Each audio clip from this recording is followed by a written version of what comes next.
This time we'll call the meeting of August 17th, 2015 to order. Councilmember Friend, will you lead us in the Pledge of Allegiance? Ready? Begin. Pledge allegiance to the flag of the United States of America and to the republic for which it stands, one nation, under God, indivisible, with liberty and justice for all. Thank you very much. Roll call, please. Councilmember Clower? Here. Councilmember Gomez? Here. Mayor Velasquez? Here. Councilmember Friend? Present. Councilmember Luna? Present. City Manager Rivera? Present. Thank you. Chief of Police Westrick? Here. And the record will show City Attorney Sullivan absent. All right. Mr. Mayor, if I may, if it pleases the council, what I'd like to do is for all the folks that are in the room that do not have business with regards to probably the Nash Road closure, I'm guessing, if we can have them go to the lobby and talk to Chief Martin, Bob Martin Del Campo, and we'll try to thin out the crowd a little bit because we do have a safety issue. So we're going to see if, I know I saw Harry in here earlier and some other folks that we can probably have them go outside for a little bit. So folks, this is just for your own safety. We're past our capacity. If something happens in here, we're all going to be heard from, and I'm not going to have that on my watch. Okay, so if you're a student government person in high school, we can step out for about, like say about 15 minutes or so, and then I'll bring you back in. All right, your safety is paramount to me, and that's what they're paying me. So let's get outside. Those minutes count for their hour. It counts towards your hour. Go sit outside. Yeah, don't worry about it.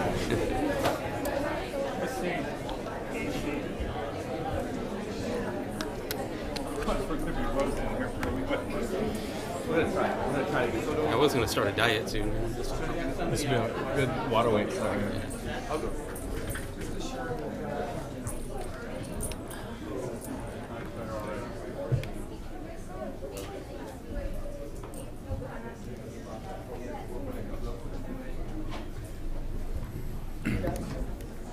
I might also add that it may be appropriate if we would like to take a look at the agenda and move item number It's F3. F3. Yeah, I'll take care of that Okay. after we do verification of posting. The agenda for the City Council of the City of Hollister regular meeting of August 17th, 2015 was posted on the bulletin board at City Hall on August 12th, 2015 at 2:50 p.m. per Government Code Section 54954.2. Okay, thank you very much. The city manager has recommended if we can move the item F3 before the other items on the agenda tonight, if there could be a motion so we can... Mr. Mayor, I would like to make that motion, to move Okay. the agenda item F3 Second. before consent. All right, there's a motion and a second. All in favor? Aye. Aye. Against? Aye. Motion carries 4-1 vote. We'll move to item F3. I believe we probably have quite a few speakers tonight, so if we could refrain from clapping or applause after each speaker, and maybe if we can limit it to 2 minutes each, that'd be very helpful. Mr. Mayor, you said 4-1 vote? 4-1 vote. Councilmember Friend, against. Thank you. All right, so let's move forward with item F3. Thank you, Mayor. If you'll recall, this item came before you several months ago, and then subsequently we had another meeting at the Vets Hall, kind of a joint meeting with the City Council and the San Bernardino High School District to discuss the future of the high school and the potential Nash Road closure. Councilman Gomez asked at I think 2 meetings ago to have this item back on the agenda for consideration. One of the things that we wanted to make clear from a staff's perspective and the council perspective is as you move forward and we hear this item again, I think one of the things that was clear to us is that the city council because this is an actual action and potential action of closing a street, that CEQA documentation is required, or the CEQA process is required. I think the county is almost completed that. I believe it's probably still in review with the county counsel's office, but any CEQA document needs to be certified by the agencies before a closure of Nash would truly be considered. I think the other thing is that we wanted to make sure, what I was hearing at the meeting was that the bypass would be constructed and completed around the stadium before any closure of Nash Road would be considered, and then some traffic calming implementation on West Side, or West Street, Monterey, and B Street would also be included, and that actually may be part of the mitigation measures in the CEQA document. So with those few things kind of added to the scenario, I know you have a bunch of speakers, and I think that we've probably heard this item somewhat to death. So we'll go ahead and open up the public comment. Staff is recommending, again, moving forward and executing the agreement or the MOU to at least move forward with the process to make sure that CEQA is complete, and there could be a transaction between the city and the county for the road that may end up being a potential regional park for the county. So. And just for clarification, the traffic study was also completed? I saw Sarah earlier. Oh, she's here. So Sarah might be able to give you a brief update on as to where the CEQA document is and what reports there are, and that might even be probably good to do right now if she has a minute. I don't mean to put her on the spot, but.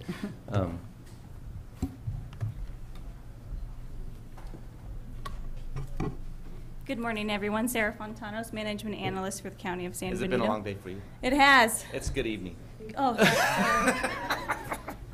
good evening, everyone. A lot of people here. Not used to it. So the traffic study, there is one as part of the EIR that we've completed for the regional park. It is, as the city manager has said, still in review for county council. We are through all of the chapters except for about the last two. We're hoping to have that scheduled at the end of the month here of August to complete that legal review and have that out in fall for public review. It does include a traffic portion. It is, without ruining the integrity of the whole process, it is very specific streets closer to obviously where the park would be. It doesn't go out probably as far as the school board or city would like, but the traffic study itself is complete and will be released with the EIR. All right. Are there any questions from council? Is there another timeline? Are you guys thinking when council is going to be done with review? Our last meeting should be of this month, August, and we're hoping, depending on what work has to be done, release date in September, October, probably mid-September, if not the earlier parts of October. We planned for a fall. Okay, great. Thanks. Are there any other questions from council? All right. At this time, we'll start with the speakers. And again, we'll limit that to 2 minutes. And again, if you can refrain from any applause until everyone is done, we'd appreciate that. Lauren Clower.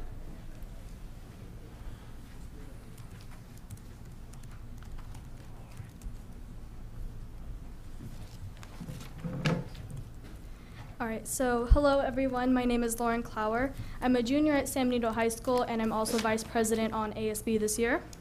I've spoken before about the issue of the closure of Nash Road, and I have both the same points and new points to make tonight. In the end, the main reason Nash Road absolutely needs to be closed is safety. It is up to 3 groups of people to make sure students are crossing the road safely. The first group is the school. San Benito High has already put out signs and campus supervisors during school hours to help students cross the road safely. Number 2 are the cars on the street. Now, there is not much that we as outsiders can do about each individual driver, although we hope that they will be careful. This leaves just one group left, and that is where the city comes in as number 3. As owners of half of Nash Road, it is your job to help keep all citizens on and around your road as safe as possible. You are failing to do this by not modifying or closing Nash Road. Make a plan, stick to it, trust the county, and close Nash Road. Thank you. Thank you very much.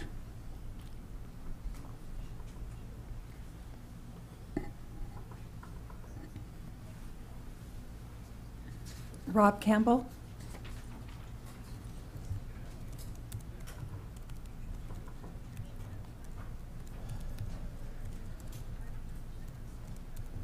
Good evening. My name is Rob Campbell. I teach multimedia at the high school, and I've been there for, I think it's my 14th year right now. Sorry, I got my breath getting down here. So the thing I want to talk about tonight is that in 1998, I started a new job at a school in Santa Rosa called Elsie Allen High School. There was a young man in my English class that I was teaching who one night was walking home, and admittedly that school is a little more rural, especially at that time, than San Benito is. But there was no sidewalks out front, and some man in a van, without seeing him, didn't see him in the dark, hit this young man. He died. There was a whole stir around it, and eventually sidewalks were built. So I know there's been a lot of near misses out there on our crosswalk. And I haven't thought about Patrick until this came up about a week ago, and I thought about the kid, and I thought about the impact that had on our school and our community and on that part of town. And I just want to make sure that we make a solid decision that that we don't regret later, you know, as a community, that it's not going to cost them his life down the road. Thank you. Thank you very much. Vincent Ramirez.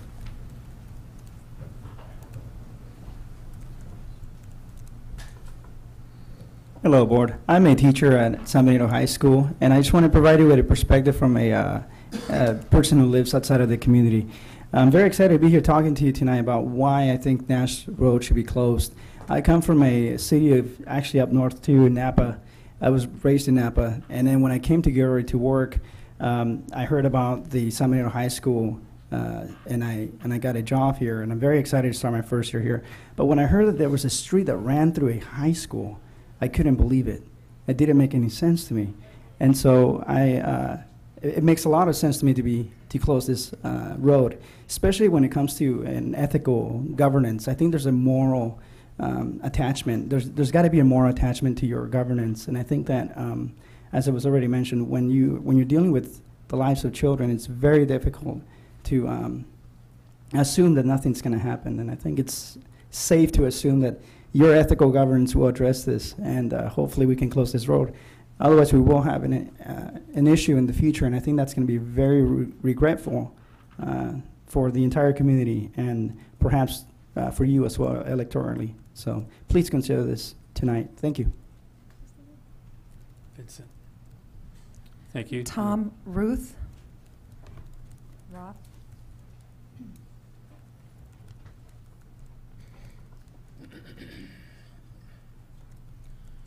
Good evening, and I appreciate the opportunity to speak this evening. I'm Tom Ruth. I teach AP English and AP Psychology at San Benito High School. I've been there for 25 years. I've seen a number of near misses on that road. And I want to acknowledge what Fire Chief Martin Del Campo did this evening. He saw there were too many people in this room. He took charge. He relieved the overwhelming number that were here and created a safer situation than we had at the beginning. Well, we can't do that exactly at the high school. We can't just cut our population in half just because it's inconvenient. In fact, our population is only going to grow. We have a solution before us to protect not only the students who attend the high school now, but those who will be attending that high school for decades to come. We're in the process of modernization, new technology, new buildings, AC. We are really on the move there. But there's a piece missing, and that is putting the safety of our students ahead of drivers' inconvenience. It'll be inconvenient for me if I can't just drive down the road and park by my classroom. Parking's been restricted. That's okay. What's not all right is if there's going to be a number of students on the road at any time of the day or evening who happen to get hit by someone who's driving down that highway. And it's becoming like a highway. Nash Road's extremely busy, and it's not going to get better. The time has come for an appropriate solution. The county has agreed it's going to pay for it. There's a land swap. The finances are in place. We need some technological planning, but everyone's ready.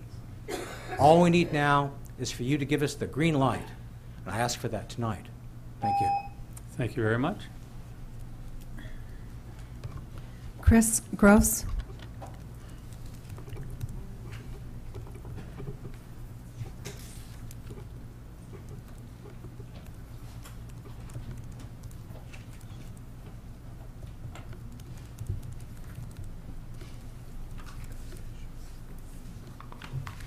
My name's Chris Gross. I live on Suter Street, half a block off Nash Road, a half a block from the high school. I've lived in Hollister for 31 years. And in the 31 years I've lived here, I've never heard of anybody getting hit on Nash Road, students, otherwise, or anything else. I know there was a young man killed over on Sunny Slope, which is tragic because nobody likes to see somebody get killed, especially a young person. But living in the neighborhood over there, we put up with traffic, we put up with parking, we put up with a lot of things, and all we do is come down here and battle you people. This is the 4th time I've been to one of these meetings this year, and nothing gets accomplished. It just goes round in circles, round in circles. So either make a decision or don't. But closing Nash Road is not the answer to the problem. Nash Road is a major thoroughfare going from South Hollister to North Hollister, or East Hollister to West Hollister. It's a major thoroughfare. It gets as much traffic as 4th Street, Southside Road, or any other streets. Closing it is not the answer.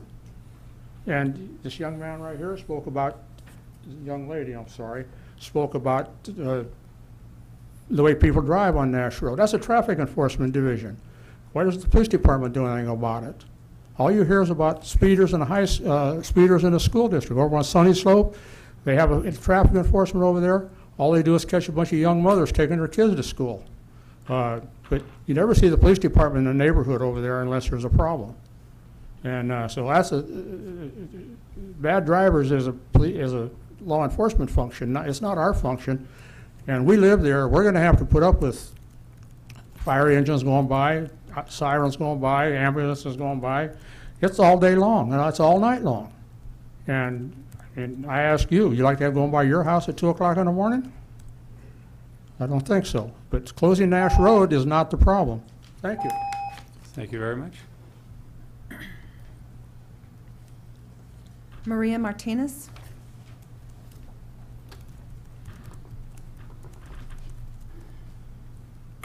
Good evening. My name is Maria Martinez, and I live at 1084 Powell Street in Hollister. We've lived there for the last 27 years. Know that I'm a retired teacher, and I know the safety of students are always important. They are like our own children, and we always kind of watch out for them, whether we see them crossing the street or not. But I think by closing Nash Road, you're also putting more traffic and more impact onto Monterey, West Street, B Street, D Street, Suter Street, Powell Street, and Homestead Avenue. And people are going to be looking for faster routes in which to get there. We've had a lot of people walk down down Nash Road on their way, and a lot of kids are students at Rancho San Justo School. We need to also be concerned for them, not just for, yes, our students from the high school, yes, they're important to us, but what about the rest of the people in our community? Aren't they just as important as our students? Well, they are. You know, we would be injustice in saying that they aren't. But, you know, we also need to take into account, you know, their safety also. Just last Friday, we were sitting outside, and around almost about 3 o'clock, we were sitting outside because it was nice and warm, and we started to notice the traffic going by. So I said, you know, hey, let's take a tally and just to see how many cars go by. So between 3 and 3:18, there was 128 cars that went by. And they weren't going 25 miles an hour. They were, you know, zooming right by to pick up their kids. Some were just, you know, some were delivery trucks, some were FedEx, some were mail trucks. And, you know, there was Santran bus that went by. You know, and that's okay because, you know, living close to high school, that is what it is, and you kind of deal with it.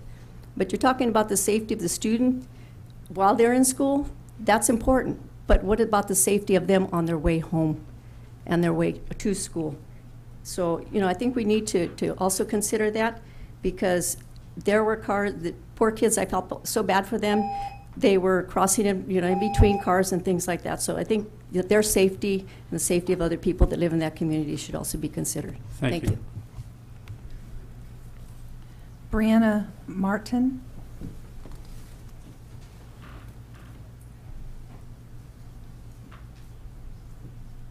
Hello, I'm Brianna Martin. I'm a junior at San Benito High School. I'm currently on ASB. So basically, the main issue is safety, and I do think that Nash Road should be closed. And I do understand that it might cause other issues, like some other people were saying tonight, But even if we had it closed for just school hours, I think that would be a big help on the safety of the students and our community. So that's all I have to say. Thank you. Thank you very much. Ray Rodriguez.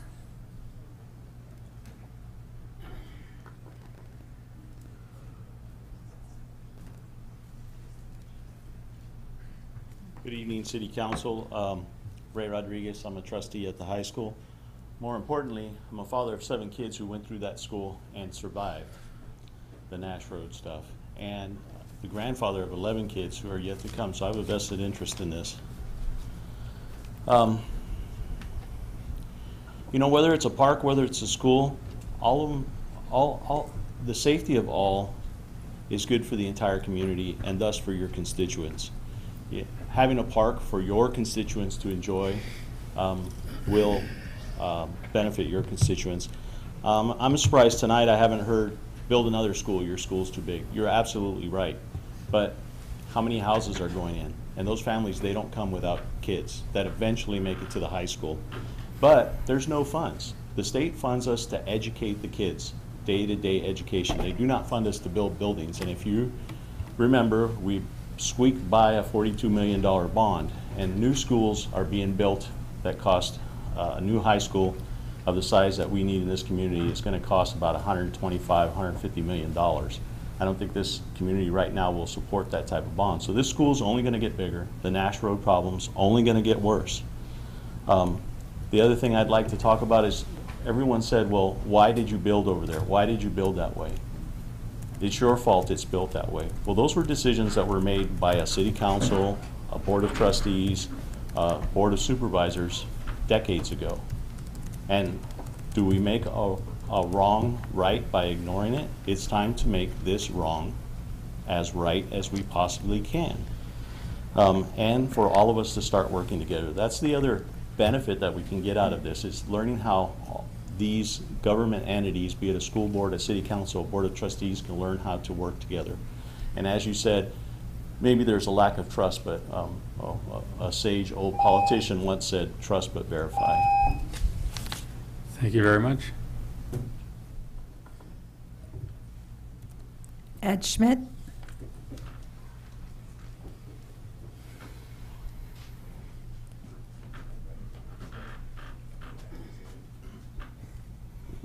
Good evening. My name is Ed Schmidt, and I'm a teacher at the high school.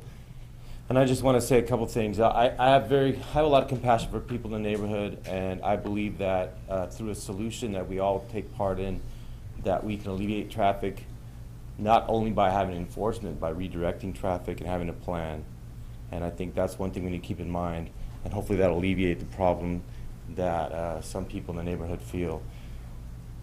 Mr. Rodriguez is correct. The schools only get bigger, and that was the only place to build it, contiguous to the school. So I have students all the time, care about them very much, and I'm worried about them, and I want them to cross the street safely.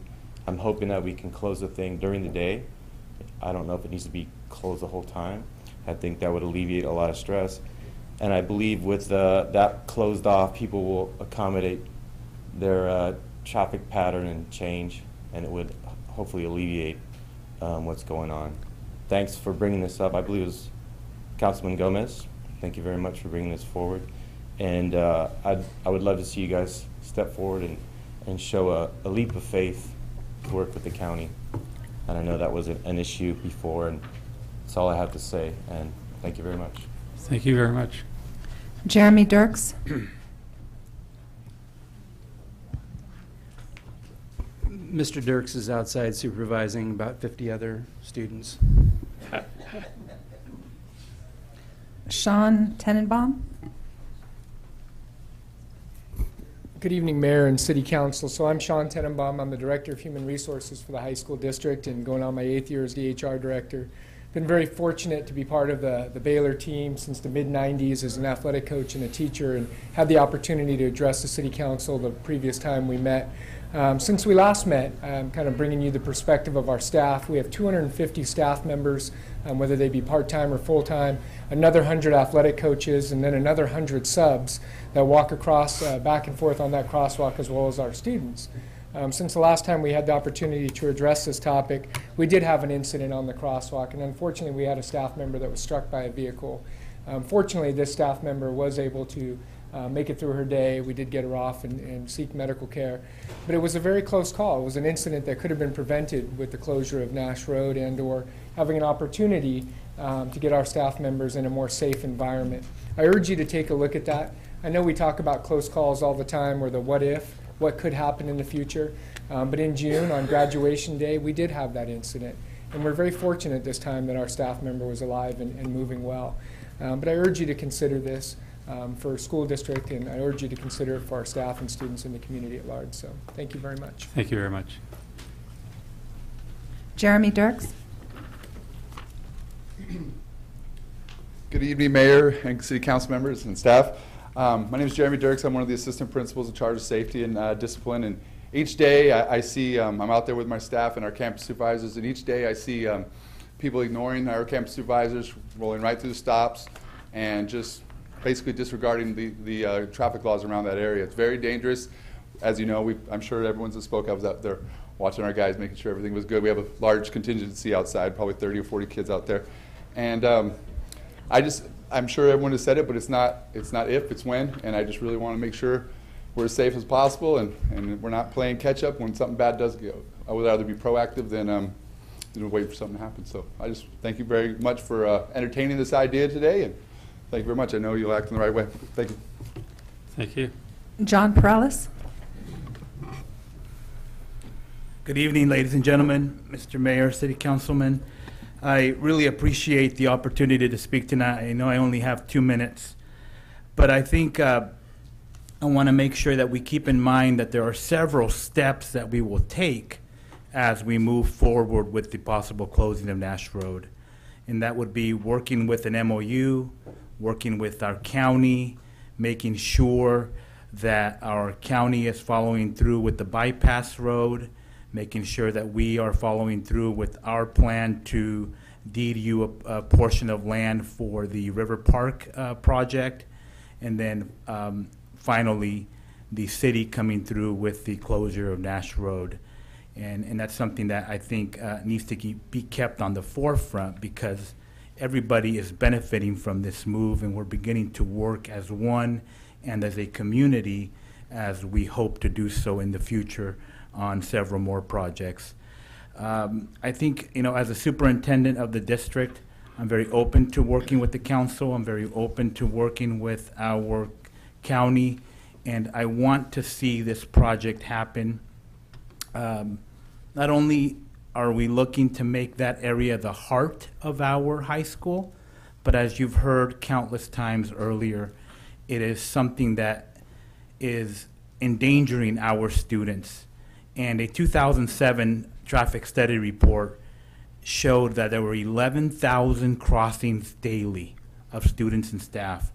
Our enrollment hasn't changed by much, so let's assume that that still is the same. Our enrollment is going to skyrocket here pretty soon with all the growth that's going on. And again, I echo Mr. Dirks' words. We don't want to be in a situation where we're reactive. We want to be proactive and have a win-win situation for everybody. So I urge that you close Nash Road this evening. Thank you very much. Todd Dearden.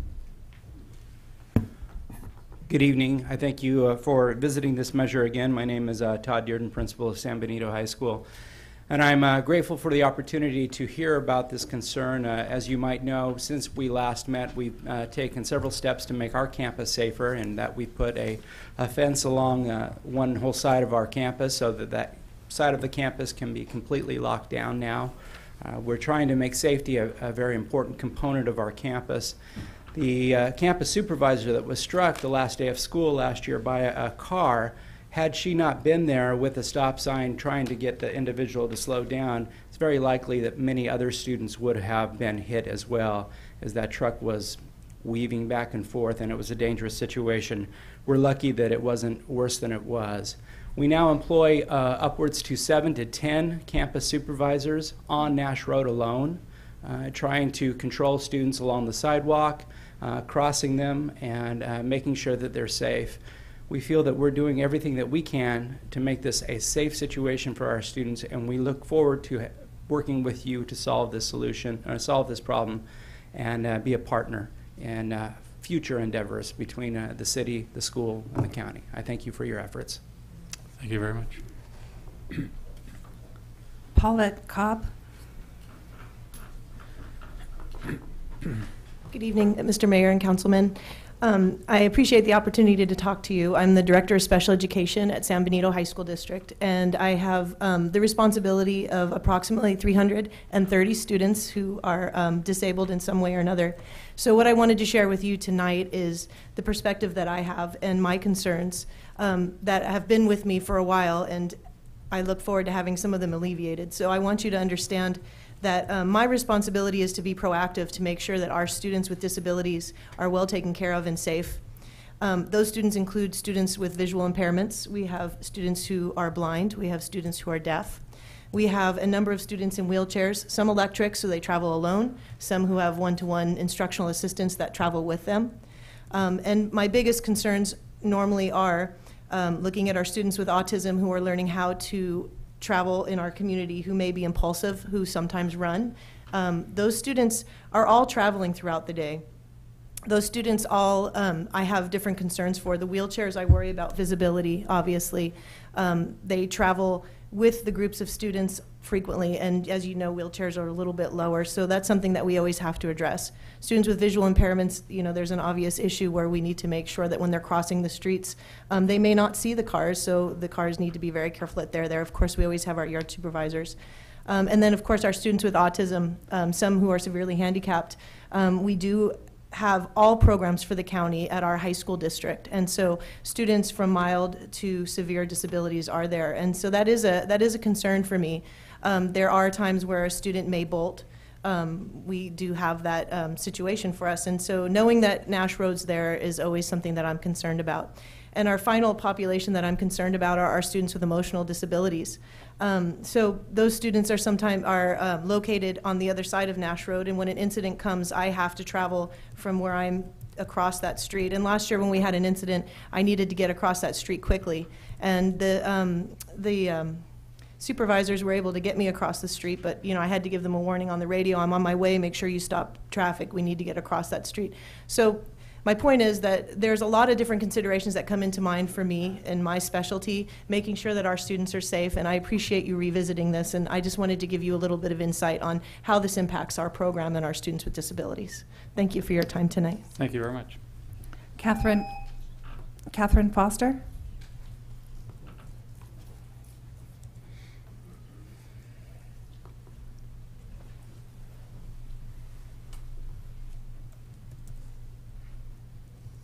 Good evening. Thank you for letting me speak again. I spoke before. I'm going to start by contradicting you, Mr. Rivera, something you said early on in the meeting. You said we had talked this to death before, but we haven't yet. But we've gotten close. Is that what we're waiting for? Are we waiting till we're talking about a death before we go ahead and do something about this? And then I wonder how this meeting will go when now we're here and we're saying, well, this is what we were all concerned about, and it did actually just go ahead and happen, and we could have done something about it before, but we didn't. And so now we're here dealing with it. And then the other thing is, you know, I hear a lot of people talking about closing Nash Road, creating some big, you know, barrier there, but there is going to be a bypass. And my experience with bypasses is that's often a much better way to go from one place to another because, you know, usually it just sort of whips you around instead of taking you through the areas that are most traffic impacted. So, and I think everything else I had to say I already said before. So thank you very much. Thank you. Kelly Sepulveda.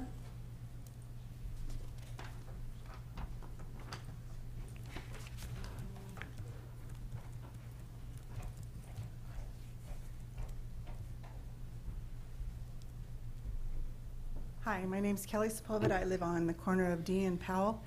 I've lived there for almost 26 years. And what I wanted to say is if you guys think that this is only our neighborhood problem with the added traffic you're going to put on the streets. It's not, because the first time your constituents, the people that are voting for this, have to drop their kids off at school, try to figure out a way to get to work on time. The streets backed up for a mile down Nash Road. How are we going to fix that? The bypass isn't going to fix that because everybody's coming this way, or they're going to come on the bypass, but then it stops right here. So where are all those cars going to go? They're going to go on our streets. The rest of it is, you guys are responsible for safety. You're responsible for everyone's safety, and that includes those kids who walk to Rancho, who walk to Arlo Hardin, and who walk to maybe Sacred Heart. We see them every day. And the kids at the high school, at least, are encapsulated, and somebody is taking care of them. These kids, nobody is. They're on their phones, they're talking to their friends, they're walking right off the sidewalk. You're going to have all these parents who are distracted now because of this closure, trying to get their kids to school, trying to get out, and somebody's going to get hurt there. So these kids matter too. And the high school kids matter. The answer is an overpass. I don't see why that's never been put on a ballot before, because I think it would pass. I think people would pay to have that. That's the one and only way that these kids are going to be safe. But all the kids matter. And some kid walking to Rancho or Hardin now, because you're putting all this extra the traffic on the streets, somebody's going to get hurt. One of these little kids are going to get hurt. And that's my concern. Thank you. Marty Richmond.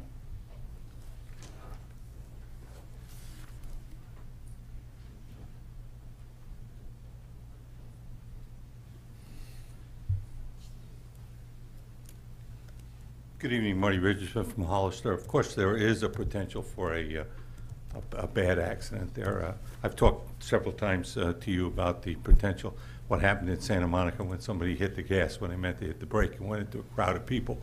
And that can happen to anybody, and it happens to us old people a lot, okay? So there is a potential. However, and I've talked about this too, you can't just move the problem somewhere else. So you have to solve it. If you're going to move it, you have to solve it in other places, which means you need mitigation.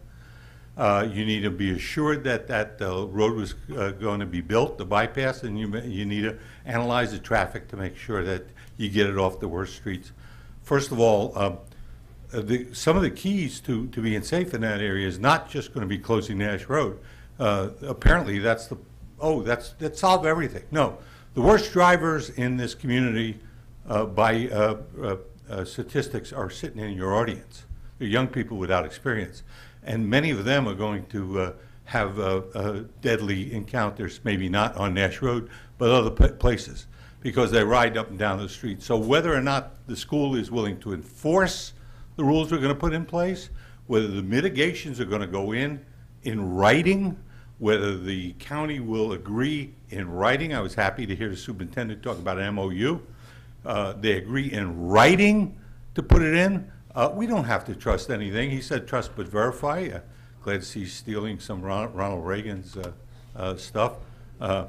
Give Ronnie the credit and send him a quarter for copyright infringement.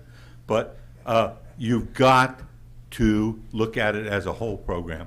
I'd like to see the road closed because people always make mistakes when they're going for the gas and the brake. It's just human nature. And it happens, and there's a potential for a really bad accident. However, to do that, you got to do the whole program. You can't just say we're closing the road. And oh, by the way, I hope every one of these students stays here for the Gavilan College issue, which will affect their future more than Nash Road. Thank you. Juan Robledo.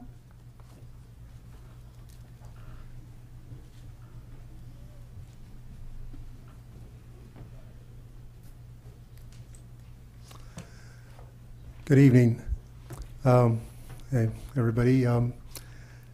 First of all, thank you for reconsidering this issue.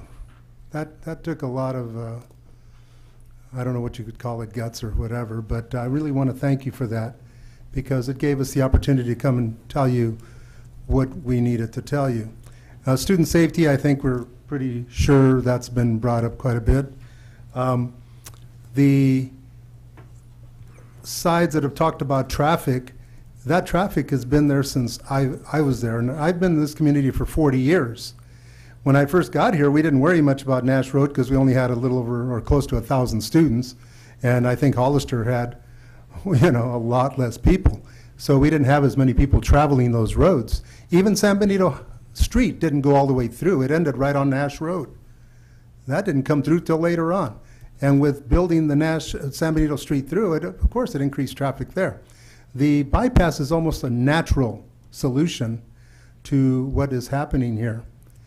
With the bypass, people will have other areas or places where they can drop off their students. Right now, they're dropping them off on San Benito Street, and they have to race across the street, and that's dangerous. But with the bypass, imagine going around and leaving them off on the other side of the stadium. It's almost a given for parents, especially if they're in a hurry. Drop them off there. We also have some parking lots going up, and I'm sure our administration's going to look for other solutions. Now, the people who have addressed this also talked one time about parking, and that was resolved. You know, we've gotten our staff and students to use the parking lots. Now the traffic. It seems like it's going to automatically go into the streets if we close off Nash Road. Well, if we have a bypass, it's also going to go south of there, across the stadium. So I really hope that tonight or in the near future you do join the county and the school in moving toward closing Nash Road. It'll be the best solution for the Hollister community. Thank you very much. Marvin Jones?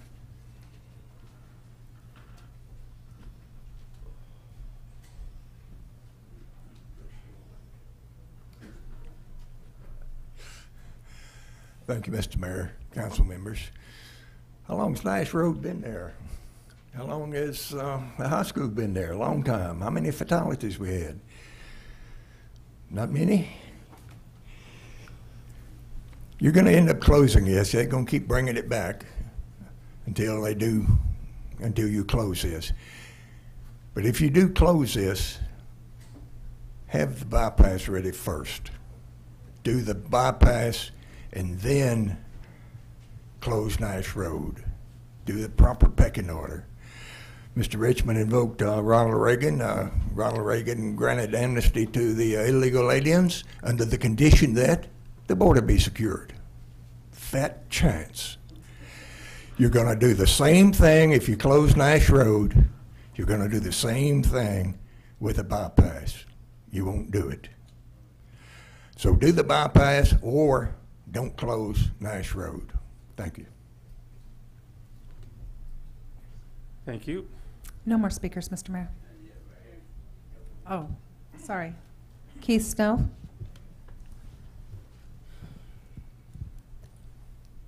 I kids and residents of City Hollister.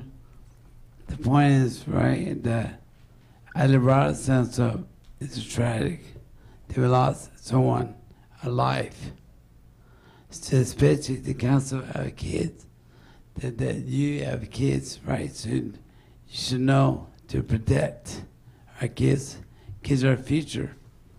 But I was listening to the one guy spent about fair school on $3 million. It's absurd. How they build things and then the cost of living, right? It's really a joke. Could not cost $3 million, half of that easily. That's the things you pay. But you cannot take a life, and right? What's paying is a plan. You guys are council. You guys are a public servant. So it's not about closing the Nash Road to protect the parents of Nash Road, their kids' future. So we want to think about that. And how Victor Gomez said, I was watching the meetings on TV, John 17. He said, take sign of Nash Road right by school. That's really like, that's crazy. And if you take a stop sign, how can you stop a car going to the school and be like a suicide? So point is, you guys are a public servant. My plan is, right, the parents of Nash Road by the school to close, not the whole street. Like you can say you want to turn back, away from school. The point is, right, if you close signs, basically stop sign away, and that's good. me dirá, pasaría the argument. Thank you. I think we had one more speaker, and then we'll have Sarah back on. Do we have another card? No? Okay, Sarah? No more speakers.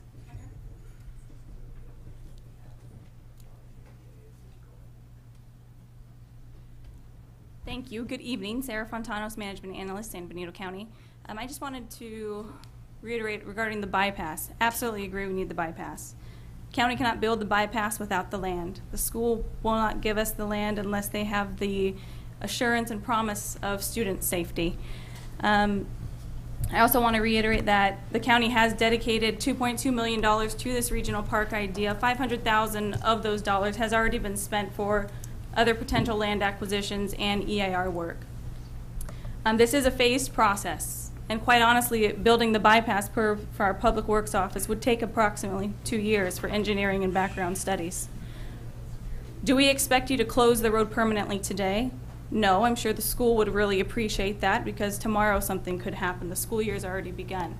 I think we really need to look at the options of, one, looking at data. Let's look at the traffic studies. I'm so glad that you guys brought this back onto the agenda. Timing was poor for us just because that traffic study hasn't been released yet. I don't think that's the only traffic study that should be done. Just rely on the facts, rely on the data. Let's work on this together to figure out and mitigate any other potential efforts, because I'd agree, temporary closure or closure of this road won't solve all the problems. But other than that, we're absolutely ready to work with all of you on an MOU for specifics for the bypass to be there. We've given you options of what a temporary closure could look like with those ballots, so hopefully that is a satisfying, a sufficient and satisfying. Not everyone will be happy with that, but at least it meets the needs of the safety and, allows the residents to have driving through some part of the day. So thank you, I appreciate it. Thank you very much. Okay, this time, open it back up to council for any questions council have or statements. Councilmember Luna? Yes, Mr. Mayor, I personally would like to hear from Council Member Victor Gomez, who placed it back on the agenda, and then I would make a comment. Councilmember Gomez, did you want to make a comment at this time? Absolutely. So first of all, thank you. I want to thank everybody that's here today. This is obviously a very sensitive topic, and I've been on the other side of this as a former Baylor. It's obviously definitely a safety concern along Nash Road and around the perimeter of the high school as well. So before I get into the Nash Road discussion, I'm going to get into something else really quick. Must have been about 5 years ago, we approached the San Benito High School District regarding the gang prevention coordinator position that the City of Hollister was funding, along with the County of San Benito, along with the school districts. I think it was the Hollister School District, and I may be missing another player in there, Chief, if you remember. But we came to the school district at that time, and I got to say I was extremely disappointed that at that time the board and the leadership of the high school did not consider gang prevention as a top priority. And I hope that you will reconsider that. You are committing $0 currently to the gang prevention coordinator position for San Benito County. And yet you have the majority of 13 to 17-year-olds in the entire county. So Trustee Robledo, Trustee Rodriguez, Muro, DeLay, and Tiffany, I see you all here today, except for Bill. I don't know if Bill's here. But I'm putting you on the spot. It's time to come through, and it's time to fund that position and make sure that you address the gang issues in San Benito High School. Moving on to Nash Road. Traffic mitigation has always been on the top of my agenda on this topic. Since this topic made it to council, I've made it clear that the closure of Nash Road was going to happen. It's inevitable. It's going to happen. I work at San Jose City Hall, and across the street, I'm across the street from San Jose State.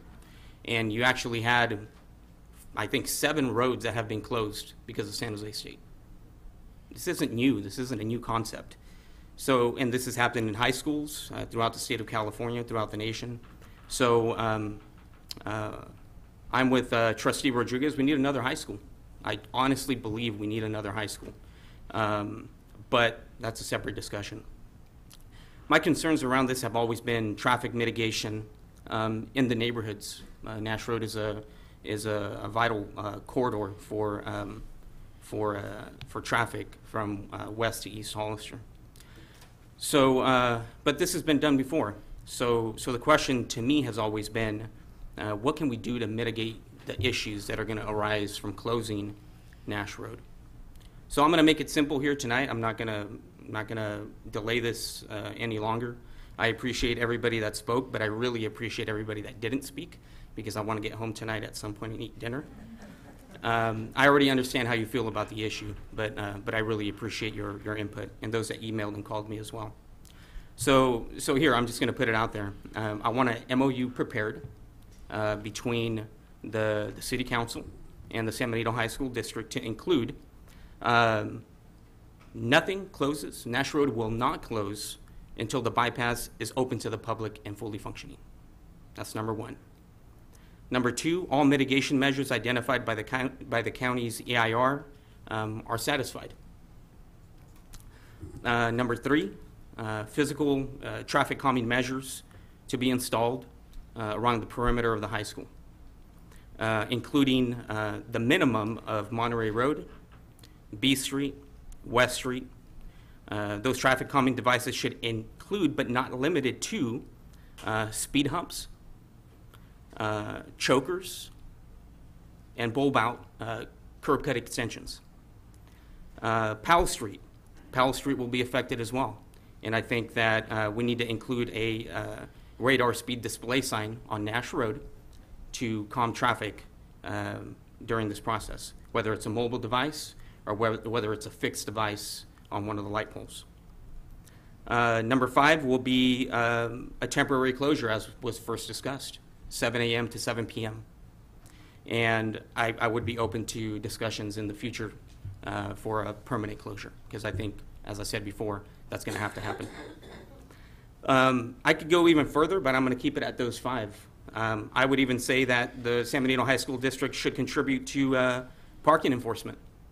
We have parking issues around the high school, and I appreciate, John, what you've done. You've done an excellent job coming on board. I'm proud that your trustees hired you. I think you've done an excellent job for San Benito High School. So I think that we need to continue to monitor that. I will not be asking for that, but John, I just ask that you continue to enforce those issues with parking for your staff. I'm sure your staff is very responsible and is abiding by any rules that you folks set out.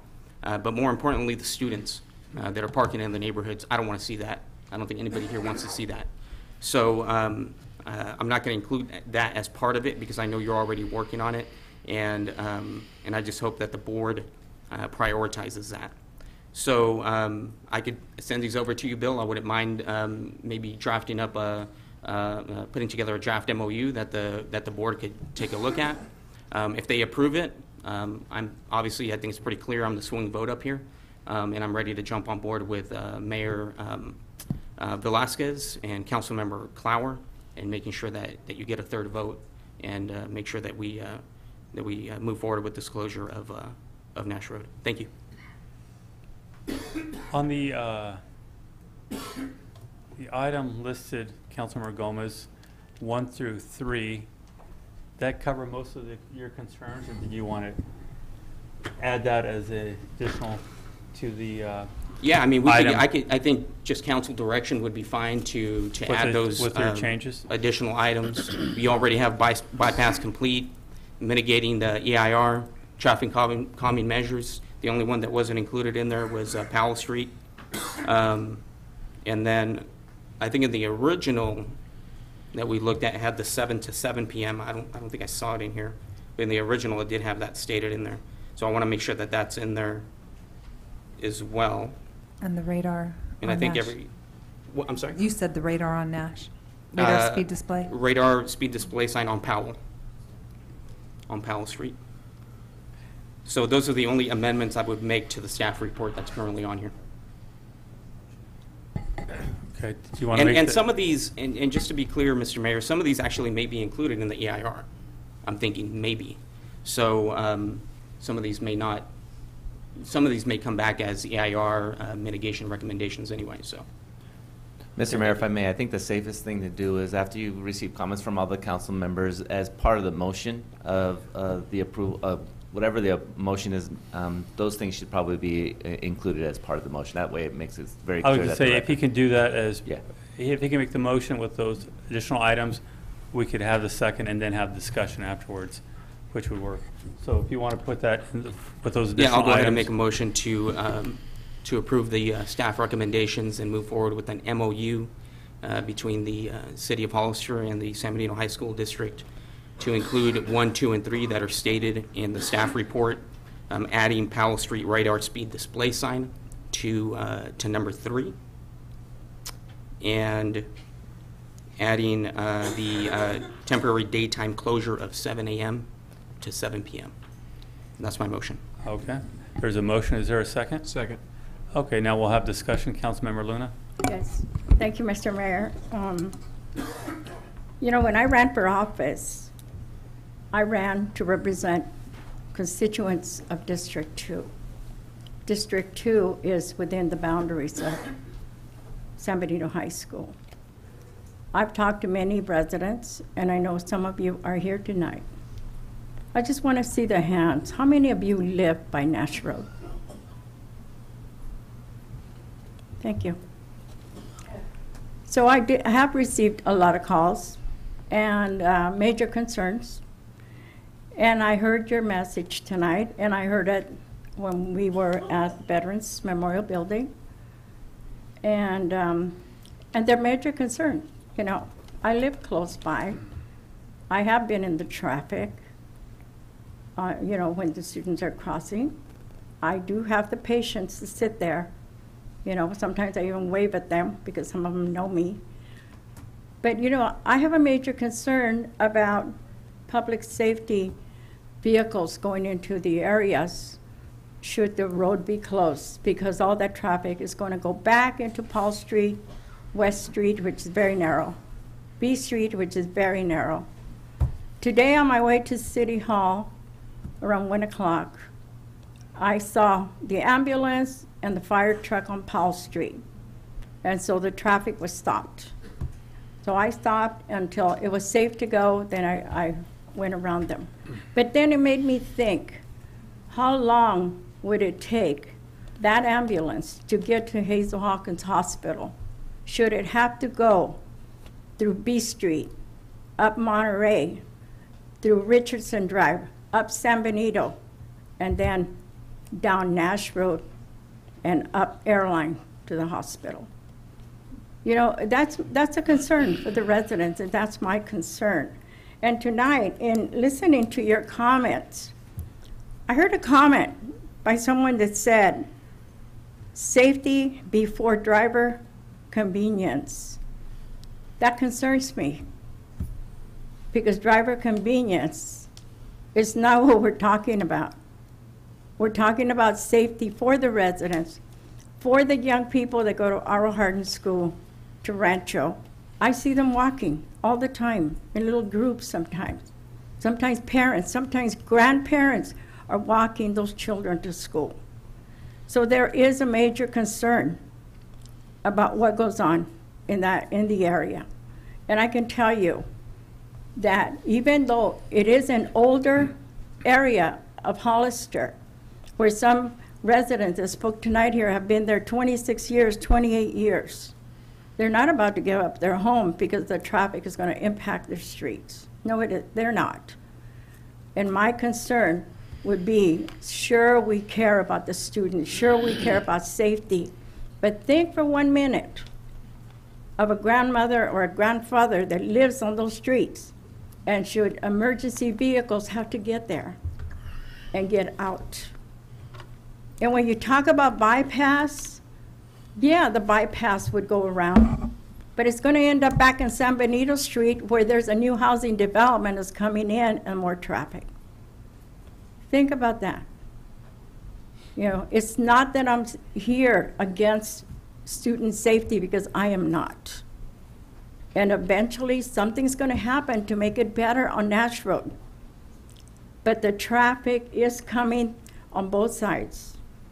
You know how many people travel Union Road and they break off on San Juan Road through the back, and then they cut Nash Road. So think about that traffic coming in. So I'm really thinking about everybody's safety. But you know what? When I think about the residents and the constituents in my district, I think about them too. And I know the people that live there. So I just want to make sure that you understand both our side and what we are thinking of. Eventually, sooner or later, something has to happen around that high school. And I agree with Councilman Gomez and Trustee Rodriguez when it said, we need a high school. Yes, we do. We need another high school. And eventually, hopefully, the young people that are here today that vote, think about what you can do to take that message out to the community and say, someday, we're going to come back. We're going to be the trustees, but we're going to have a new high school. Because that is my goal, and that's what I want to see. And that's my commentary, Mr. Mayor. Thank you very much. Councilmember Friend? Well, without sounding like a broken record, this is the fourth meeting. The first one, everybody from the neighborhood was at the meeting. The school district didn't make the meeting. The concerns were the same. The mitigation was the same. Then we had a meeting at the high school, and all the neighbors came, and all the trustees were there. And I will give the superintendent credit. He made a promise to those people, and I saw him out there for a couple of weeks after that, trying to fulfill those, and he's done a good job on the parking issue. You've made those people park in the parking lots, and the students move. Thank you. As far as the rest of the things that the people that live around there were concerned about, the issue has been before the county. The county has the money to do it, and nothing has been done because we're waiting for the CEQA, the traffic report. We had a meeting at Vets Hall. We were all there, and the neighborhood people were there, and all the students were telling us how unsafe it was. When my daughters went there, it was very unsafe, and I was concerned quite a bit, both in '92 when one graduated and in 2001 when one graduated. So it's not a new issue. I understand that. But I don't know if you've ever driven down Meridian at 3 o'clock in the afternoon or Santa Ana Road at 3 o'clock in the afternoon, and there's nobody asking us to close Meridian or Santa Ana. So the issue is not necessarily just, are we worried about the safety of the students? Everybody up here is concerned every day about the safety of everybody in this city, including the students. But this is the fourth time this has come up to it, and yet I haven't seen anything. It's a three-legged stool, and two of the legs have got the answer, and they're not doing anything, and they're asking us to close the road before anything else happens. The road will get closed, I'm sure of it. But if we close it now, nothing is going to happen with the bypass, and nothing will happen with anything else. And I just know that.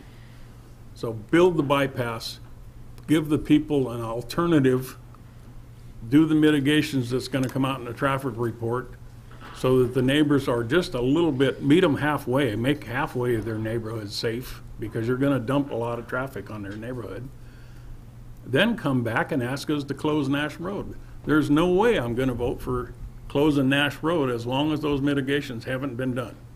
I understand it's going to take 1.5 years to build the bypass. God forbid that anything happens in that 1.5 years, but we've got to move forward. But I don't see any movement coming from the county, and I don't see any movement coming from the school district, other than the parking issue, and I'll give you credit for that. You have done a good job on that. So I can't support this in any way unless those mitigations are done. And I think that's only fair to the people in District 2, and it was brought out in every meeting that those things need to be met, and they haven't been met yet, but we're still being asked to close the road. Why would we do that? So when we have other pockets that are just as bad, and Nash Road to the east of the high school at 3 o'clock in the afternoon needs to be closed too, because those kids are walking in the middle of the street from the junior high and from the high school. So we got to be concerned with safety, but for everybody. I think that's all. Councilmember Gomez? Any more, another comment? No. Councilmember Clower? Yeah, thank you, Mr. Mayor. As usual, I'll be all over the board, but my first thing that I'd like to say is anytime you have safety as an issue, time is of the essence. And every day that we don't have this fixed is another day that something could happen. That being said, I do think that by Councilmember Gomez bringing this back, I think we're going to get a better result than we would have if this would have passed earlier in the year, just because I think the plan has developed a little bit and it looks a little bit more clear, and I'm hoping that the rest of the council sees it that way as well. The second thing is, I live in the new subdivision that's been built in that area on the south side of town, and the bypass, once it's in, will be faster to get to the hospital. I use that road on the new south side road to get to like 3/4 of the town because it's a new road, it's a better road, there's not as many stop signs on it. You don't have the people on the road that you do on Nash Road, so that the safety issues aren't really there on that road as they are on Nash. Third thing, I know there's some questions about the past track record between the collaboration between the school district and the city and the county, and I understand that, and those are true issues. But at some point, we have to kind of say we're going to turn the page, start fresh, and I'm hoping that this is the item that this starts with, because I think with the bypass and the other mitigation measures that Councilmember Gomez has brought up, this really is it's a great start for this. When we sit up here and make decisions, we don't always make decisions that are really long-term, but I see this as a generational decision. My wife just had our first baby 5 days ago, and if we don't do something about this, 17 years from now, 15 years from now, this issue will still be the same, and it's never going to change because this high school is going to outlive all of us. It's going to be around a lot longer than any of us are. So I don't want to be talking about this at the donut shop when I'm 80 saying, oh, we had a chance that we could have done something back in 2015. I know it sounds kind of light, but I really believe that if we don't do it, we pass it on to somebody else and the situation might just get worse and worse. So obviously I'm in support of this. I think we do need some mitigation measures.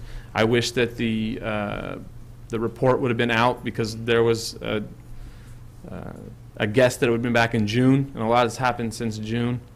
So can't wait to see that. I'm sure that there'll be some things added to the list that we'll need to do, and the district will need to do, and the county will need to do before we get this done, but I'm excited. Thank you. Thank you very much.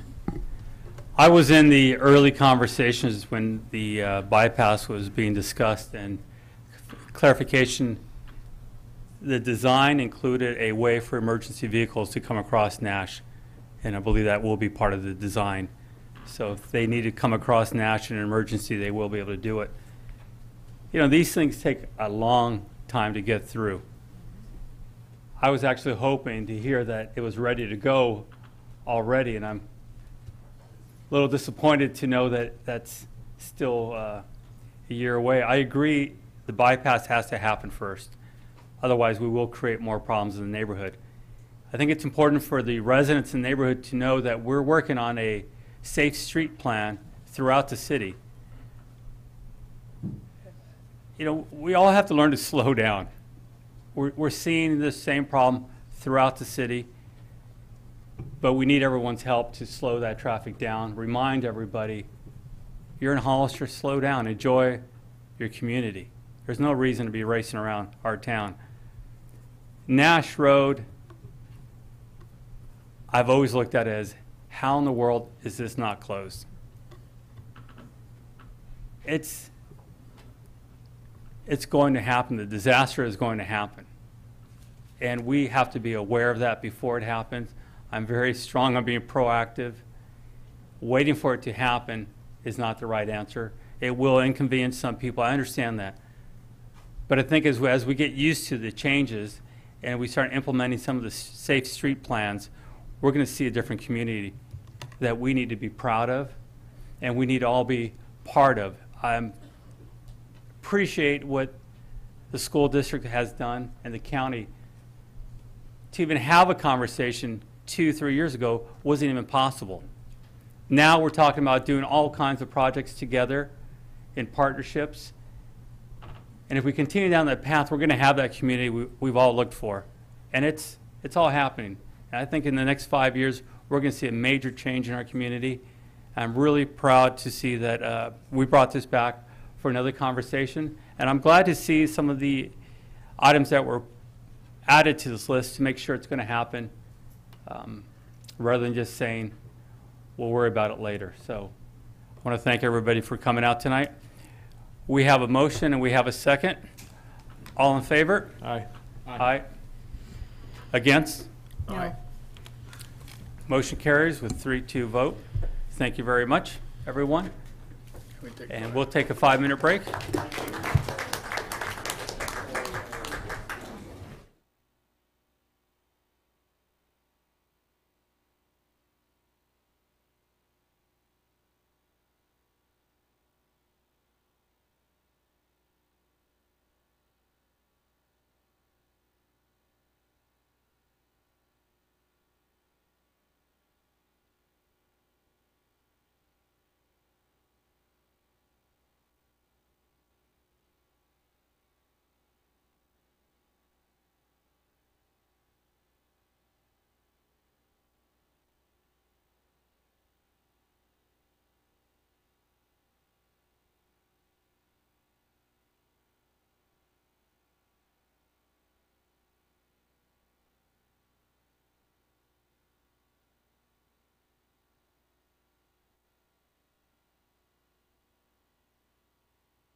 This time we'll resume the meeting of August 17th, 2015. Move to item A, consent resolution.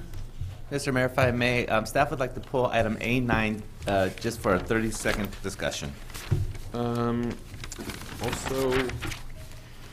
A5, please. A5, A4. A4, A7. A7. Are there any items that the public would like to pull? A2, A3, A8, and A11. Okay. Yeah, we missed 1, 6, and 10. All right. So moved to approve the consent calendar as amended. Is there a second? Second. All in favor? Aye. Aye. Aye, motion carries. 5-0 vote. Move to item A2. Keith Snow? I think he left. No, he's not there. Oh, he's there.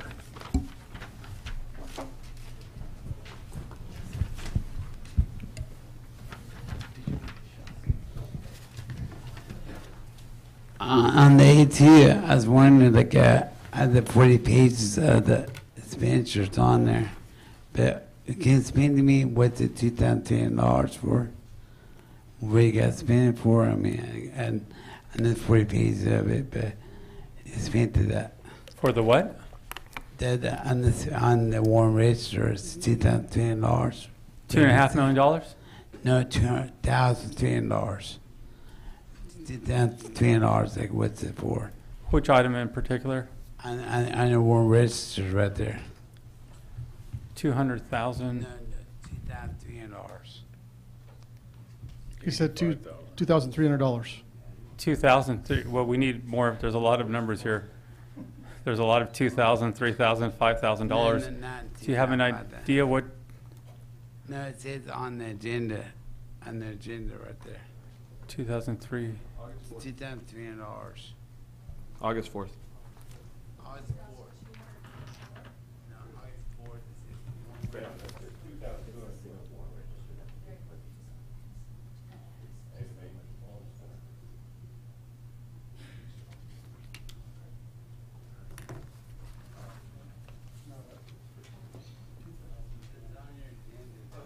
It was a special run on August.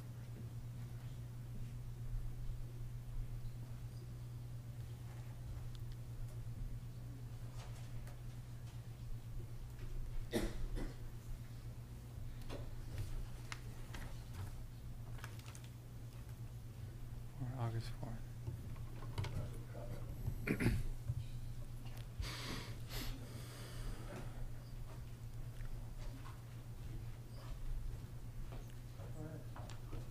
While he's looking that up, may I make a comment so to save some time, overlap?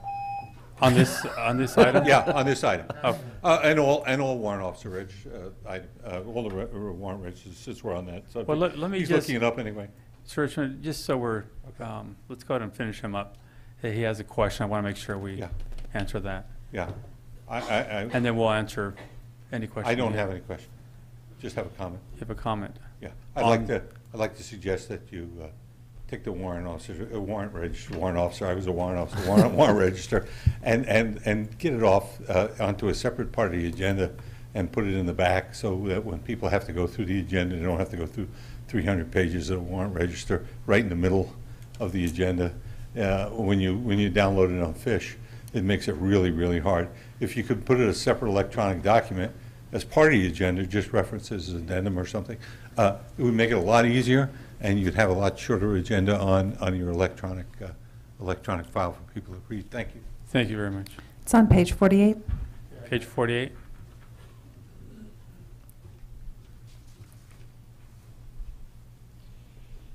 There were two different expenditures, one for our copiers for the different departments, and then a check to the U.S. Department of Fish and Wildlife.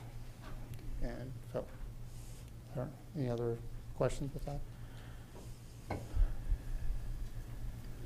I don't know what the question is. Okay, so that was... The Fish and Wildlife check was probably the check that we tried to get out to the cleanup. Streambed Alteration Program immediately. cleanup on the river. Yeah. Permit. Okay. Is there a, you have a question? Go I ahead. have a question on the comment from Marty. So I'm assuming Marty's looking at the same PDF that I'm looking at here. I'm pretty sure that's probably the one you download. So we just made these changes on the COG agenda because I was going through the same thing. They print us a big old fat packet and I don't even use it and I don't even look through it. I download it and then I look at it on my iPad or computer. And so I requested that staff start putting the page number on the agenda page number on the agenda. That way at least you don't have to go through 300 pages and figure out when that item's going to end and get to the next one. I would really like for us to get to the point where you could put hyperlinks on the agenda.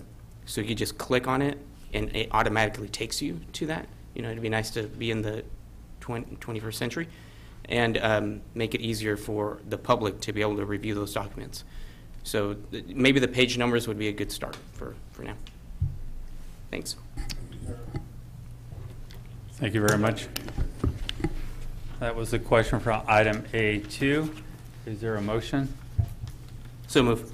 Is there a second? Second. All in favor? Aye. Motion carries 5-0 vote. Move to item A3. I'm sorry. Who made the motion and who? Councilmember Gomez, second by Councilmember Luna. And on your PDF, if you click over off the side, you see where it says bookmarks, signatures, layers, pages? If you click on pages, you'll have your page numbers there.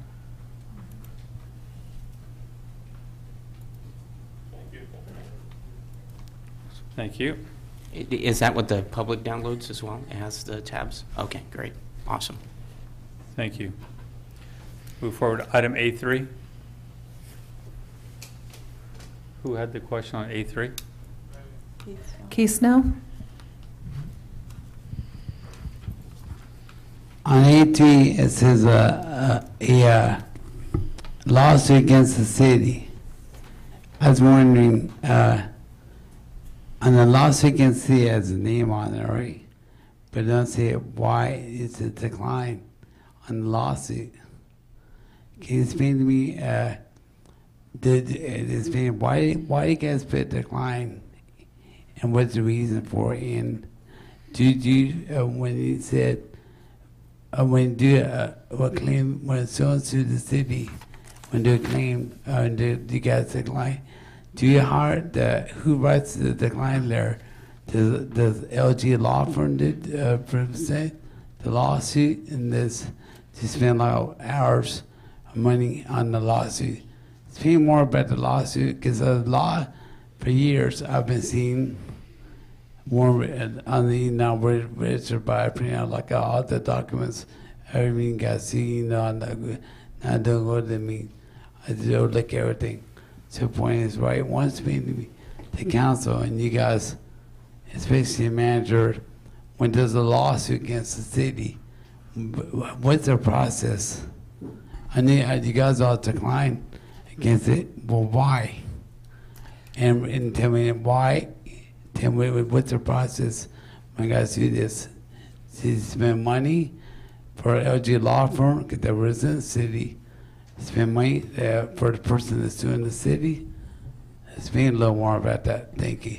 Mr. Snow, I do not mind asking you asking questions, but please do not make accusations. The process, it's a formal process that goes through, it's denied, and then it goes on to the insurance companies to settle from that point. So it's just a procedure that is followed. I appreciate that. Is there a motion? So move. Is there a second? Second. All in favor? Aye. Aye. Motion carries. 5-0 vote. Item A4. Yes, Mr. Mayor. I know this was brought up before the fire department, and I commend you for actually bringing that listing down to just a few that are still outstanding here that need to be paid.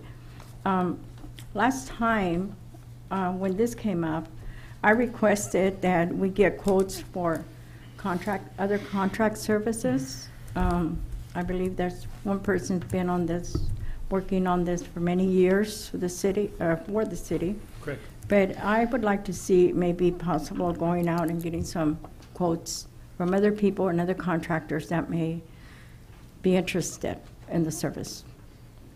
Will do. I'm going to have Division Chief Alvarez look into that. It's just been a practice, even before I left here about 5 years ago, that we're using the services of Mr. Long. And I think at that time it was because he was the only business in town that actually did it. So I think if we solicit some more business for that, we'll probably get a better turnout. I know they got about maybe 5 or 6 of them in Watsonville that they utilize. We can go as far as that also. I'd like to keep it within the county, but if we have to, we can also do that. And all of that fine work was done by Division Chief Alvarez. Right, right. You left 5 years ago, I left 8 years ago, and the same contractor. So I'm just wanting to be fair. Yeah, and wanting to make sure that we put it out to get some quotes in. Yes, ma'am. Okay? Okay. Thank you. Thank you very much. Is there a motion? So moved. Second. Is there a second? All in favor? Aye. Aye. Motion carries. Move on to item A5. I'm sorry, who seconded that? Councilmember Friend. Thank you. Yes, so item A5, I'd like to request that this be tabled for a public hearing in the near future, whether it's the next meeting or the meeting after. I think on its face, the Hero Loan Program is kind of exciting and nice, but there's a lot of issues that come along with it from the sales side, and I think there's going to be some people who'd like to speak to this later on that probably didn't quite have the chance to get prepared for this meeting. As people, as far as, well, People from the community. I can kind of give you a little bit of information. I'm familiar with these programs, and actually we have one currently in the county. It's very similar. There's several of these programs going through the state now. One of them that is currently available to the residents of San Benito County is called the PACE program. This is another company that offers the same services. They're competitors, so they have different rates, I guess you would say they would charge. So who did you want to have come out to speak on it? What was the idea? I'd like to get a little bit more lead time on this, just because personally I would have gotten the word out on this a little bit better if I would have had the time. That my schedule the last few days has been a little off. Yes. My concerns with this is that, I'll be honest, in my job, my regular job, I go to conferences every year, and these come up over and over again by real estate agents and brokers, because what happens is in the paperwork it says that the payment obligation stays with the property. So when you go to try to sell your house, if you have a $30,000 loan on it that's outstanding, you have a hard time selling your house unless the buyer is willing to take on that amount. Another thing so that makes the transfer difficult. It also says that if a home, it says that it higher property values, but really if you can't sell your house, your property values aren't going up. And another thing that kind of caught my eye is that there's a 6-month withdrawal, and it's only if there's no indebtedness within the city. So pretty much once you're in, you can never get out, because if someone takes out a loan, at least that's the way I understand it. If someone takes out a loan and they still owe money on it, then you're going to be in the program. So I'd like to see it tabled and brought back so that we can have a better discussion about it. If it's not the will of the council, then I'll vote against it today. We'll invite the company out to explain their part of it. Yeah, that sounds good. Better Is that a motion? Yeah. Motion So to table? All right, I'll second that. There's a motion and a second. All in favor? Aye. Aye. Motion carries, 5-0 vote. Item A7.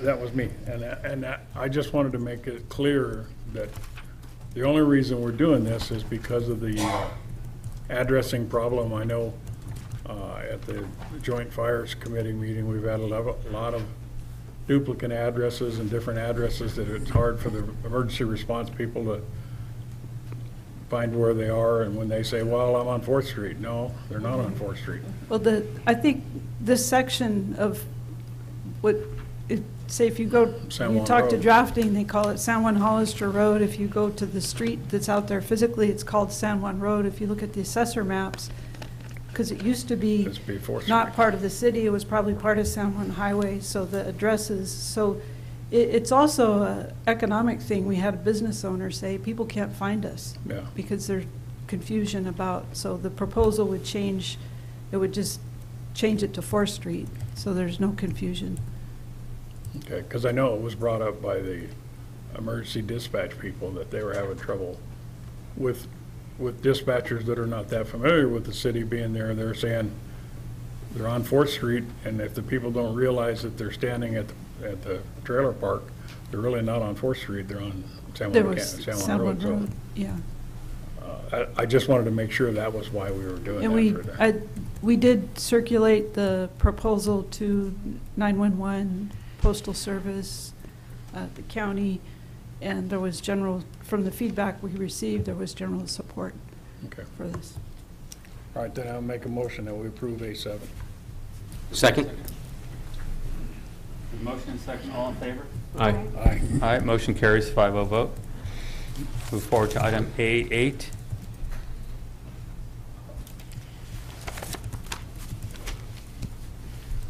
Good evening.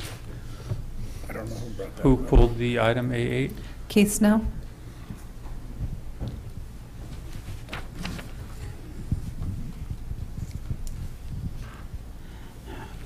I'd like to know where in charge of item 8, the capital projects. Is it 13 projects? I want the first to know what projects are completed as of 13, and I was wondering, like, I said another $29 million right there. But if you tell me, I'd like to know what project is complete, and then which one are we add on? And is any more projects that you guys can do with that? You guys, once they're complete, I'd like to know that.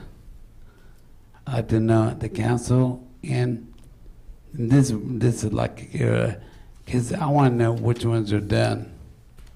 I had 13 projects, and which ones are done. And the ones there, I think in charge of that part. He's an engineer like I am. So I know about projects, I know about money and all. So points, right? I want to know what projects are done, if you guys can explain that to me. So your question is which projects are done out of this? Out of 13 list? projects. Out of these? They had 13 and $29 million. I want to know, is any other projects add on that part there? There's 11 projects on Not this. 13 on the agenda. And it said $29 million. It's 4.578 million. Now what? I got the print out the whole thing. What, 11? Let's get 11 then. You want to make it a little difficult? 11 projects. I just want to make sure. So the question is which items are done, if you can answer Yes, that. what projects are done? Okay, thank you. And anything more to add on So in let this me- future? Like you end the project and Okay. become on board. Thank you. You're welcome. You want to explain to me? All the projects that are listed in Exhibit A, which is the division of the projects into different funds that represent the $4.578 million. All those projects are still continuing and are very near finished, but will still be continuing. We need to have this approved so that we can do expenditures for the 15-16 fiscal year. Excuse me. So what you're saying is all 11 projects, not 13 you got there, for $29 million. I've seen before, or you said $4 million, right? I can have some money. On top of what projects are done. So you mean 11 projects, there ain't no projects done yet? Because see, the point today is I'm not passionate, right? But I know about expertise. I'm very good at what I do, building things.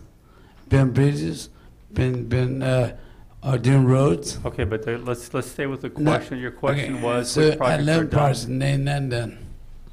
You mean Mr. all these projects and none done? Mr. Snow, so the question was which projects are done. You answered the question. They're all still in progress. All Yeah, these yes. are listed. That is correct. Okay, thank you very much. All right, and Thank you that's very much, shame on Mr. you Snow. guys. Is there a motion for item A8? First, is there a second? Second. Second. All in favor? Aye. Aye, motion carries. Thank you. 5-0 vote, thank you. Item A9. Thank you, Mr. Mayor. I wanted to sort of bring up something that's related to the street closures or closures of San Benito Street in general and some of the other things that the city staff does in preparation for these types of parades. I do not want to be misinterpreted that I'm picking on this particular parade because that is not what I'm doing. I'm merely saying is that we expend a lot of time and effort closing the streets for farmers market, street festival, parades, whether it be this parade or other parades. And one of the things I wanted to ask you is that there isn't a cost recovery system built in for those types of things for us. And in fact, we usually bring out street sweepers and whatnot. So the question from staff to the council is that there are many communities that just kind of take care of this as normal business practice and part of being a city. And there's other communities that actually charge for the time that it takes to do these things. So, go ahead. So I understand where you're going with this, Mm-hmm. but since it's not on the agenda. No, all I'm asking. I see where you're going with it. I think it's a good item, a good topic for discussion, but I would like to see it agendized before we have a discussion because we're completely off of this item here. And for the sake of not violating a Brown Act or another issue, let's, I know what you're looking for, recovery on these items. All I'm asking is if you want me to give you the study. And Brad and I talked about whether or not this would be an appropriate forum, and it is.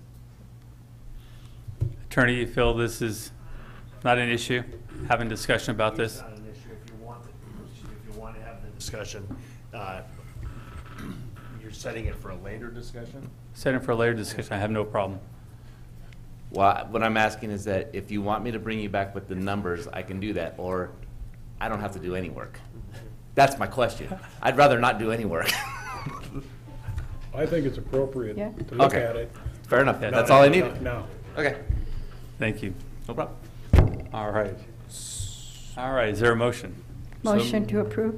Is it- Now I the gotta motion is second. All in favor? Aye. Aye. Motion carries.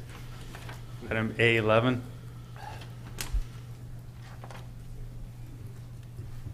Keith Snow?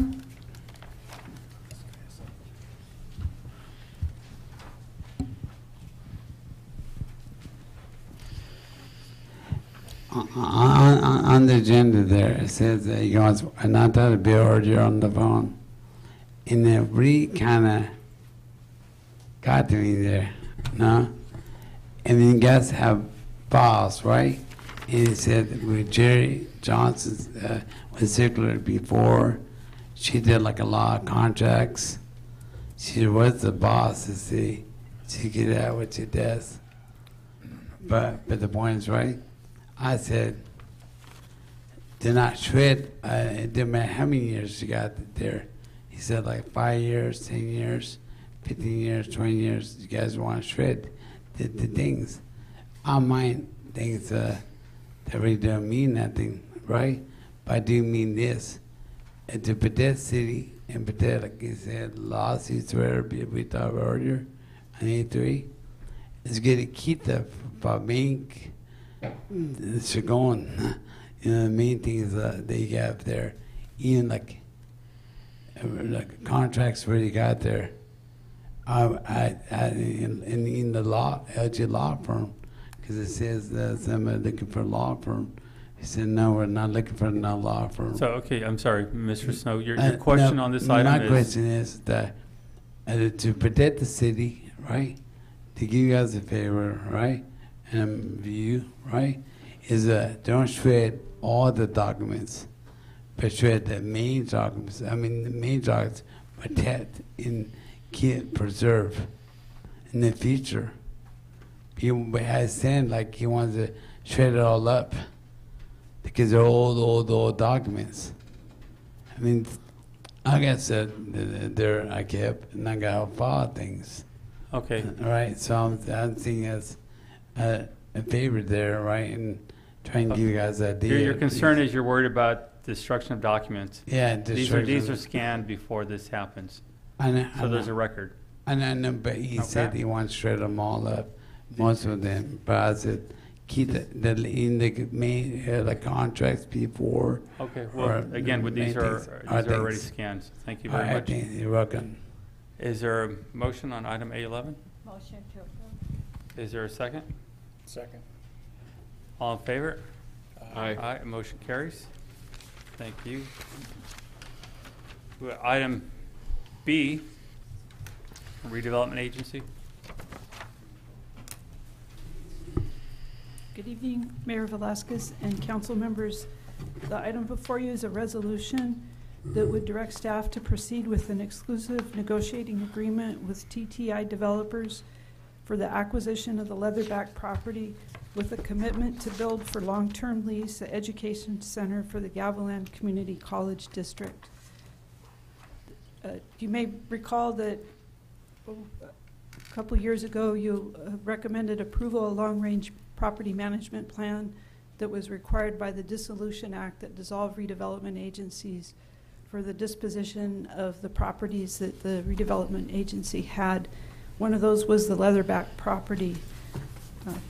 In your staff report, there's a section of the plan that explains that there was an 18-month window for the city of Hollister to negotiate a lease agreement for needed governmental facilities such as the education center in a central walkable location in Hollister that could also benefit disadvantaged communities.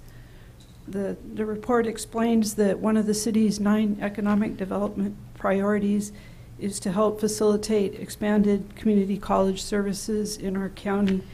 The report also identifies that compared to the state of California, the educational attainment within our county is much less than the state average of 19%. Is the state average. Ours is, the county is 13.5. Actually, the state average is 30%. 30%? Yeah, Well, the numbers you have there are incorrect. Okay. From the, So we're doing much worse.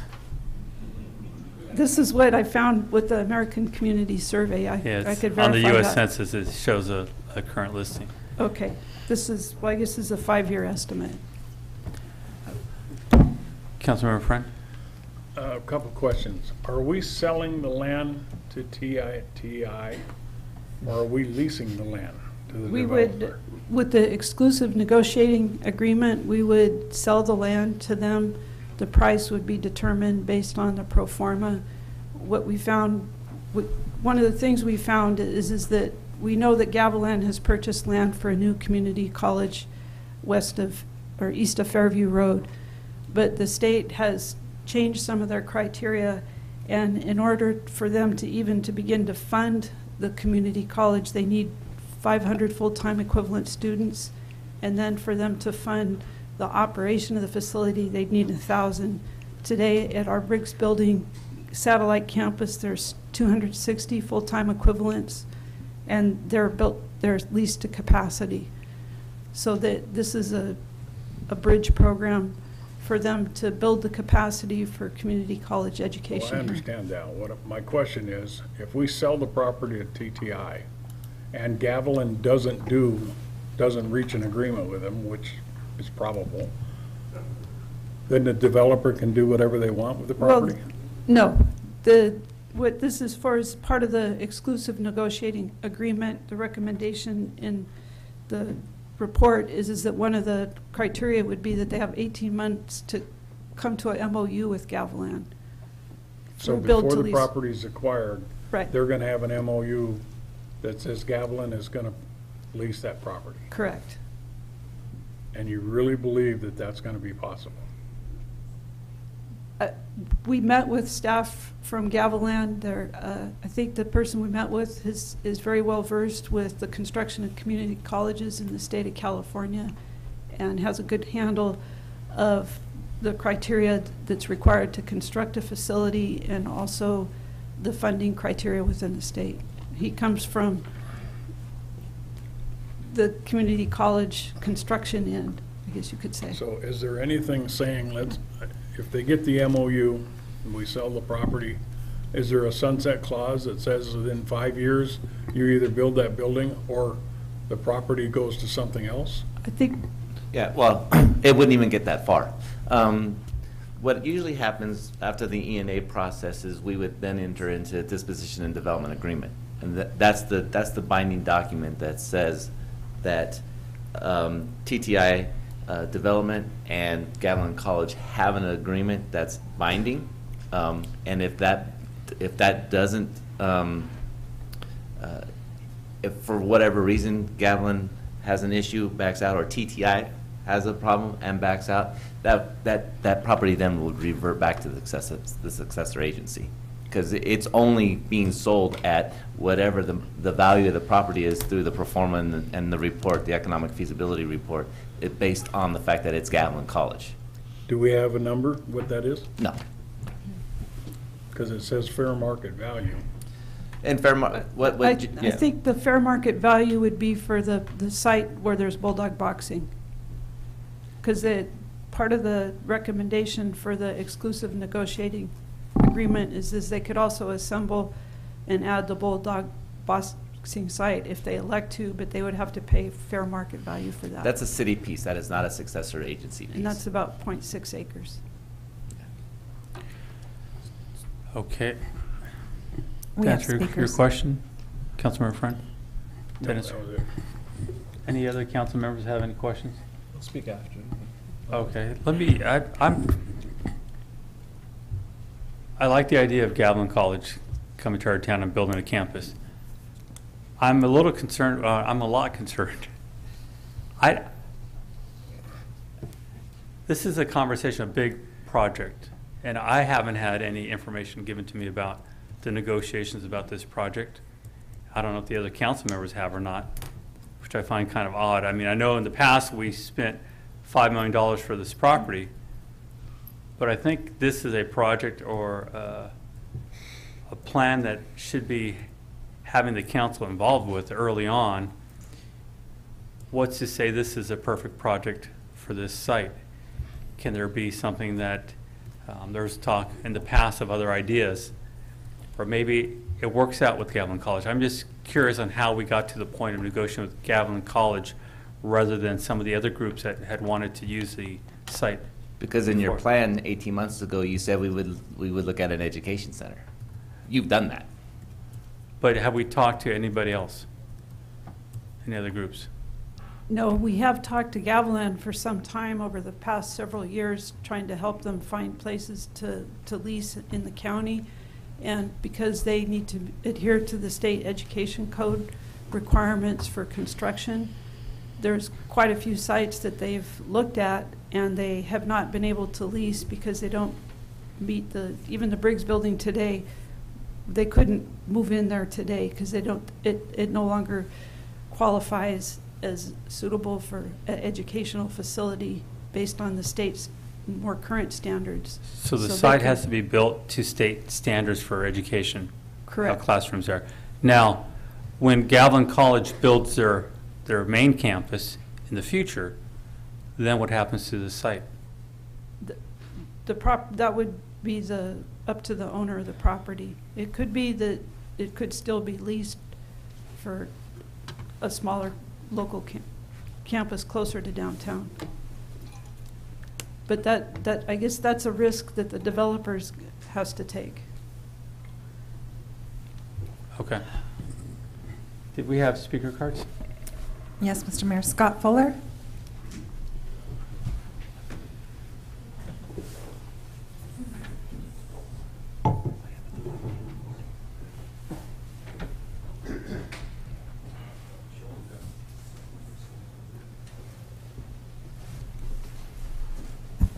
Mayor Velasquez, council members, thank you. Scott Fuller, I'm here as a member of the YMCA Board of Managers. And your staff report does have some history in here of the Y's previous interest and discussions with the city on this site. But I wanted to just expand on that a little bit. Some council members were not even on the council at the time, but beginning in 2009, the YMCA began talking to the city council about the Leatherback site. At some point after that, the council indicated their support for the YMCA to locate on at least a portion of the Leatherback site, 3+ acres.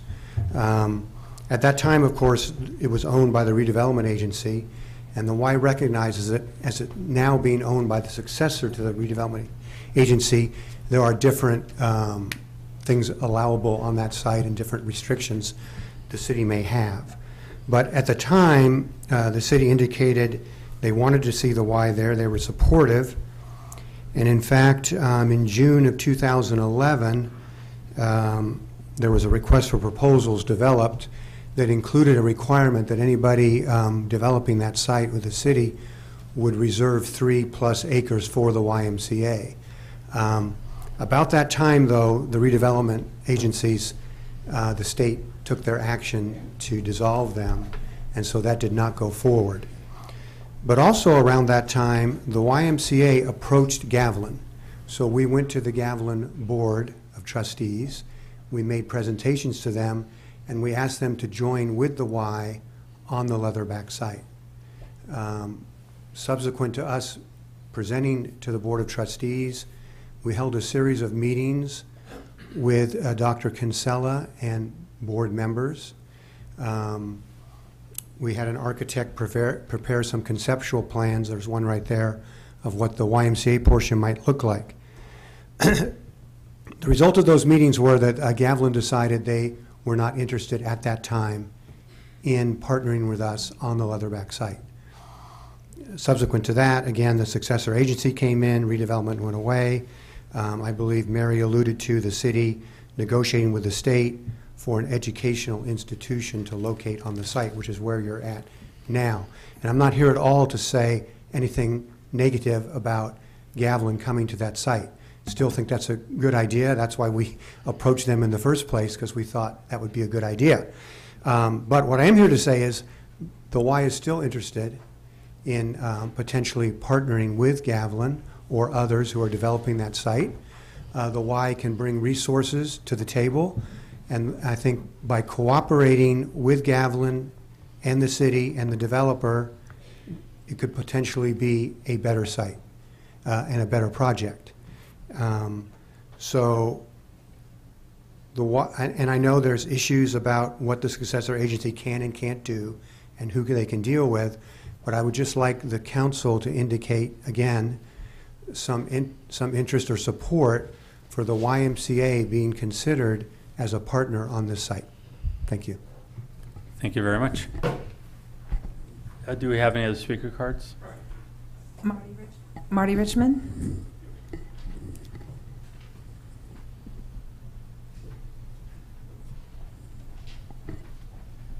Mr. Fuller, actually, I wanted to see the picture. We never got to see it. Oh. Stop the timer. Haven't started it. Sorry. So this was about 3 acres, which showed soccer fields, track, pools, gymnasium, stage, locker rooms, fitness, etc. But where would the college have? The college was on this side of the site in that case. Now, this is just conceptual. This was several years ago. You know, I remember the drawing, yeah. and I remember Conference rooms? Pardon me? Any conference rooms? There were senior conference rooms and meeting rooms. Yeah, the meeting rooms. Yeah. All right, thank you. Thank you very much. Thank you for your time. Is that on? There you go. Thank you for your time.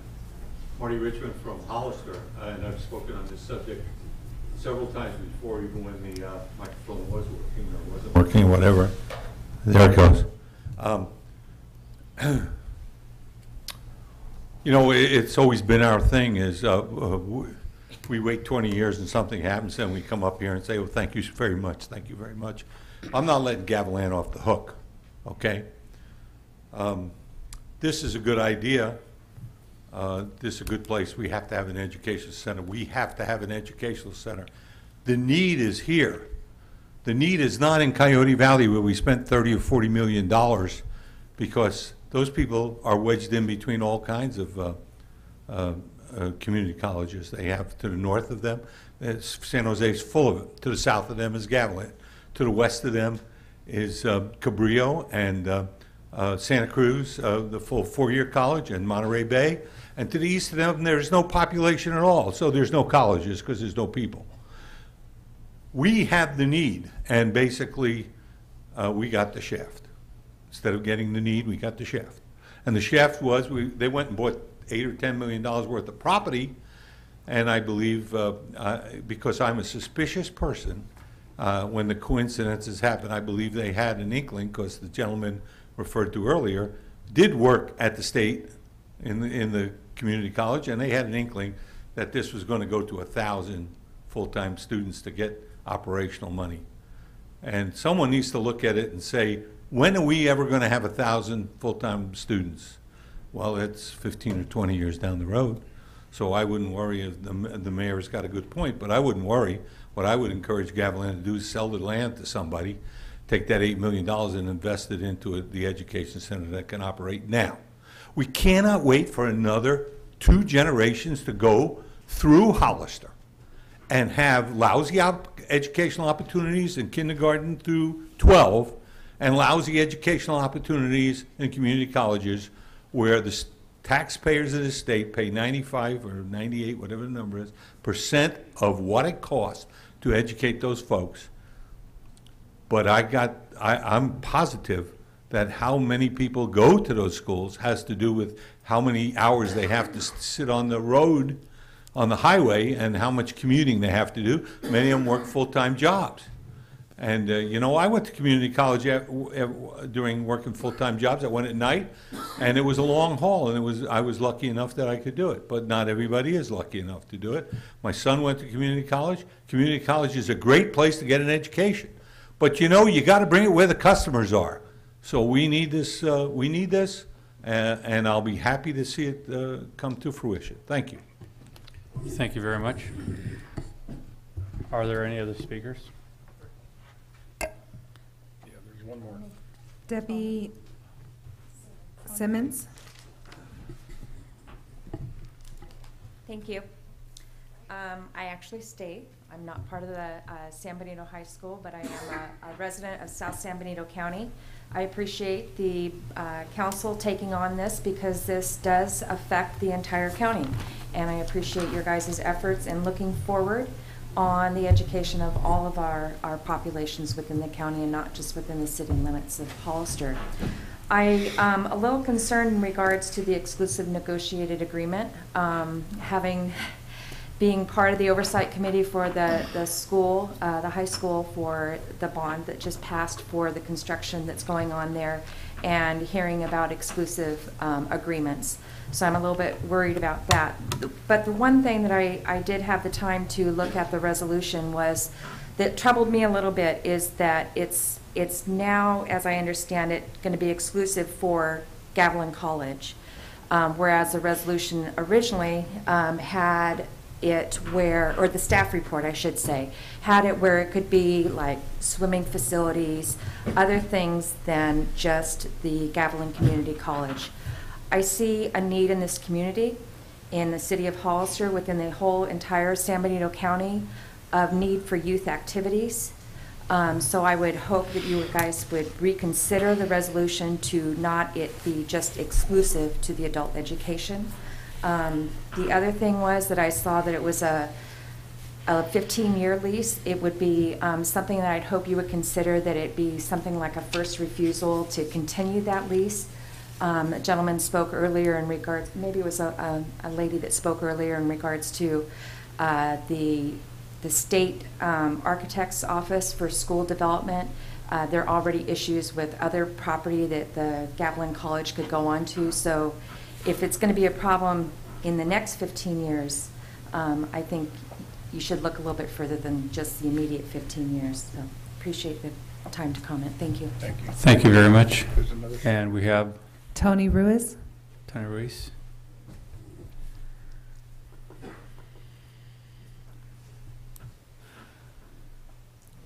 Good evening. Can you hear me okay? My voice is a little... I'd like to preface, I don't want to say anything to jeopardize. Move that mic.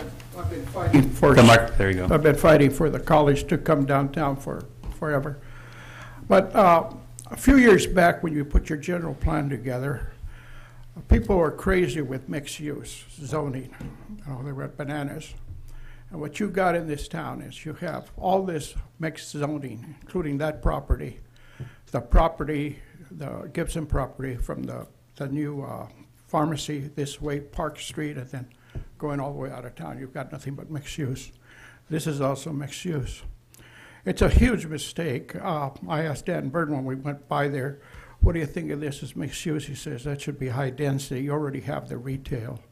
He says it should be high density housing, and you ought to have massive investment downtown. And so I'm concerned with how, you have two pieces of land, the 400 block and that piece of land, and you have nothing else for parks, for schools, for Gallup, for anything. So I'm concerned with what are they going to do with the rest of the property.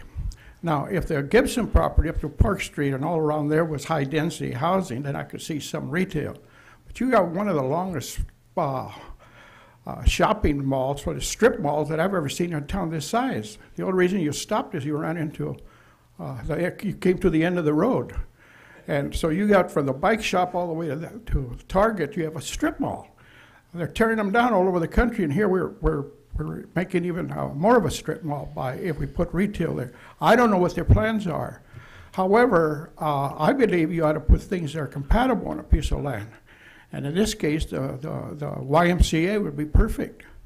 I don't know, if you're going to have retail, then I would change the zoning on some of those other properties. But the need for a college, you don't know the half of it. I think Marty did a good job in impressing that upon you, but 70% of our students are part-time now. It's very hard to go to school part-time in Gilroy, and it's very costly. Transportation is the second highest cost for a family of four, second highest next to a mortgage. It's very, very difficult. That college would do well there. And things are changing. So high school students can walk there. They're beginning to take college classes all over this country while they're in high school. Some of them finishing up to a year or two while they're in high school, right into their junior year. So you need to look at what you've done with all the zoning here. You're giving up the last piece you have as a city. And it's very appropriate. I don't want to say anything that might almost use the word Trump, this project, but I think you should support it. Thank you. Thank you very much. Did we have any other speakers? No more speakers, Mr. Mayor. That takes us back to council. Council member, I think Clower had a question first. Yeah, a couple questions and comments. I do think we only have so many chips left to play with, and this is probably our biggest one because the use of the 400 block, I don't think anybody really wants to see that change anytime soon. So this is kind of our opportunity. I guess my main question is if we do go into an ENA with TTI and GAV, is that this is kind of the scary word, but I'll bring it up again, the library. I think this is a good spot for a library.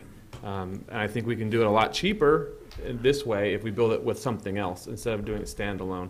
So my concern is that if we kind of pigeonhole ourselves with just GAV, I don't want to see that happen. In 18 months, I understand why that's big for the developer because they're going to be spending money on the idea.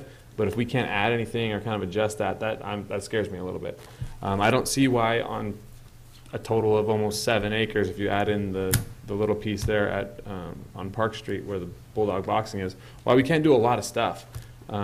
This will probably end up being kind of the center of a new area in the next 20, 30 years, I imagine, as some of these buildings nearby and these properties nearby change use.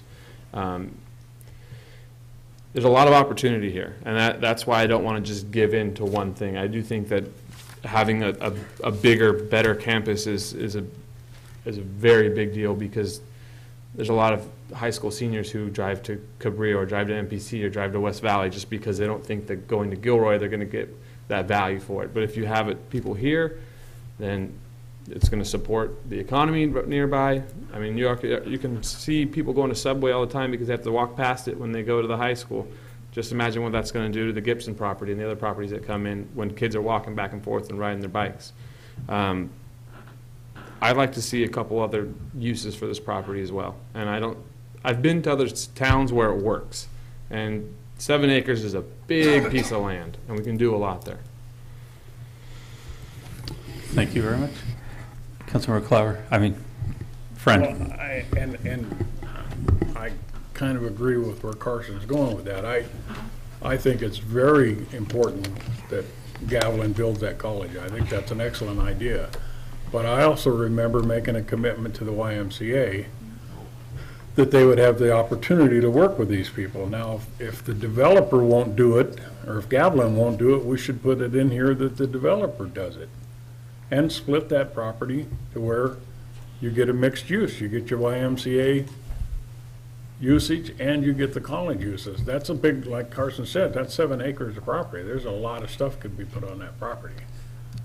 And I'd like to see that, not as a zoning issue, but to make that a center for education. Then we also could have it, the lady was talking about youth activities, you have the YMCA next to it.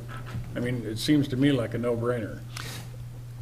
And I don't know why we couldn't put that in there that would ask the developer to work with the YMCA. I think you can absolutely do all of those things. One of the things that I think is the most important factor, though, is this, is that it boils down to Gavilan College getting what they need to meet their requirements, and parking is we heard that probably more so than anything, because you're talking about building, the square footage of the building is not real big, and there should be plenty of space left over. Again, the exclusive negotiation agreement is really just with the developer. If the developer gets a proposal from the county to build a library and has a tenant for 20 years, you can ask the developer, he's sitting right here, he would probably be more than happy to build a library for us. And I'm guessing that if the YMCA committed to a long-term lease for a facility, they would probably build that as well. It's business, right? So absolutely, if those groups come up and step up and say, yes, we would like to be able to do that. The YMCA hasn't had money in the past to build the facility. That was one of their problems, their capital program in the past. That was their issue. I think it's the same issue with the library. They struggle with space, but they also struggle with having the money available to build a building. This is an opportunity for them to get all of that, and it really boils down to something else. We don't necessarily have the same control we did a couple years ago, because the State Department of Finance basically has to approve anything that we try to do, and that's the other part of the puzzle, that we want to try to make people as happy as we can and doing the right things, because we have other taxing agencies that we have to answer to. It's just not the City of Hollister. City of Hollister is one of the smallest pieces, I think, on this particular project. Yeah, it's less than 10%. So, but we could do that. We could do exactly what you said. Councilmember Linda, do you have a statement you want to make first? Yeah, I would just like to, I like the idea about the education center, but, you know, we really need more space than what the current YMCA has. I know if you've been in there for meetings, it is now basically a gym. The space in the back is the only meeting room that they have right now, and the community uses it. I know I was in a meeting a while back, and Luis Valdez was there with Triato Campesino and Congressman Sanfar, where they were actually talking about a cultural center. And you know what, if we combine our efforts to make this an educational center, to include the YMCA, to include part of it as a cultural center, I think this is what this community needs. I don't know how many of you have ever visited Santa Maria and their library. Their library has the conference room, has meeting rooms, has Starbucks, has a gift shop. And you know what? It was a community effort that brought them together. And I just wish more people would go down there and visit that. I visited. I was in meetings in there. And I can remember how well that worked out for everybody, because you saw everybody there from all walks of life. So I really, really feel that the children in this community need a place to go. You know, educational facilities, of course. But I'm going to have to say what the mayor said. See, a couple of us have just been on the city council beginning this year, and I would like to know more about the plan. I would like to have the opportunity to study a little bit more on it, and that would be my comment, Mr. Mayor. Thank you. I just would like to impress on the council also that in some respects, time is of the essence, because we have this window to negotiate something with a governmental use. And once that closes, the property has to be sold. Then if this doesn't pan out, then we have to then enter into a development disposition agreement for some other type of use. I think the thinking is it would probably be commercial, because there's industrial uses just that border it to the east. I think the question or the comments is it could be governmental use for our community if we plan it well, and I think that's kind of the point. We're losing land here, and we need to plan it well, because once it's gone, it's gone. We could put a facility there, a YMCA or a gymnasium or aquatic center. When we talked to the state, they didn't recognize the YMCA as a governmental use. So but somehow, if it's city, this is the Department of Finance speaking to the law of the Dissolution Act, and so it could be that the TT&I developers could negotiate something that would enable them to make a profit with the Y, but we can't give it to the Y as a governmental. It's not they're not a governmental use, and so that would be something that would need to be negotiated as part of the pro forma. And well, let's step back then for a second. So you're basically saying the state is saying that we can only use it for governmental use or educational? No, they're not. I think they've given us some latitude to try and establish a governmental use on the property. So a library would fall at into less that. than market value. Let's be clear. Yeah. Okay, so the key thing here is governmental use less than market value. As soon as we run out of time, the state is going to make the successor agency sell the property to anybody who comes in and wants to buy it, which could be Roger, or it could be Grimsley next door. But we did say in the plan we want to have a development disposition agreement for sale, but we see this as this opportunity. I understand, but I guess what is the timeline we're talking about here, running out of time? We're right there. What's right there? I mean, this is a closing big project, so we need to have more. We're closing in on 18 months. We have 18 months. No. We have probably 2 months. We have 2 months.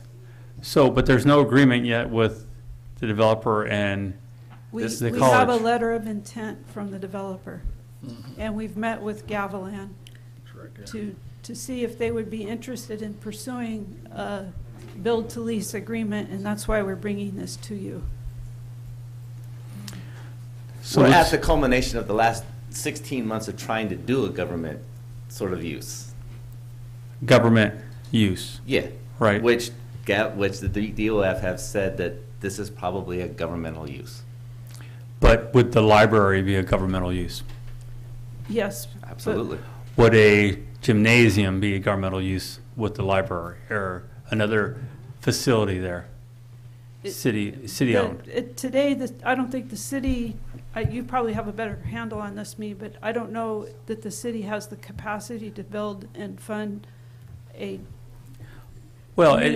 sports facility. In going into this conversation, part of what we're talking about with the high school is there's finally a willingness to work together as a community with the high school and the county And we're going to be moving forward soon on tax measure that's going to help us fix our roads and provide community facilities if we work together and we plan that well. If we don't plan it well, we're not going to have any of the things. So this is a critical time, and I hate to see that we're within 2 months here having to try to make a decision that, could change our community. And I went through Galvin College and I loved it. I started here. I want to make sure if we're going to build something, Galvin College is going to build something, it's going to be something that can house 500 students. And I'm kind of questioning that because of the parking issue that we're talking about here.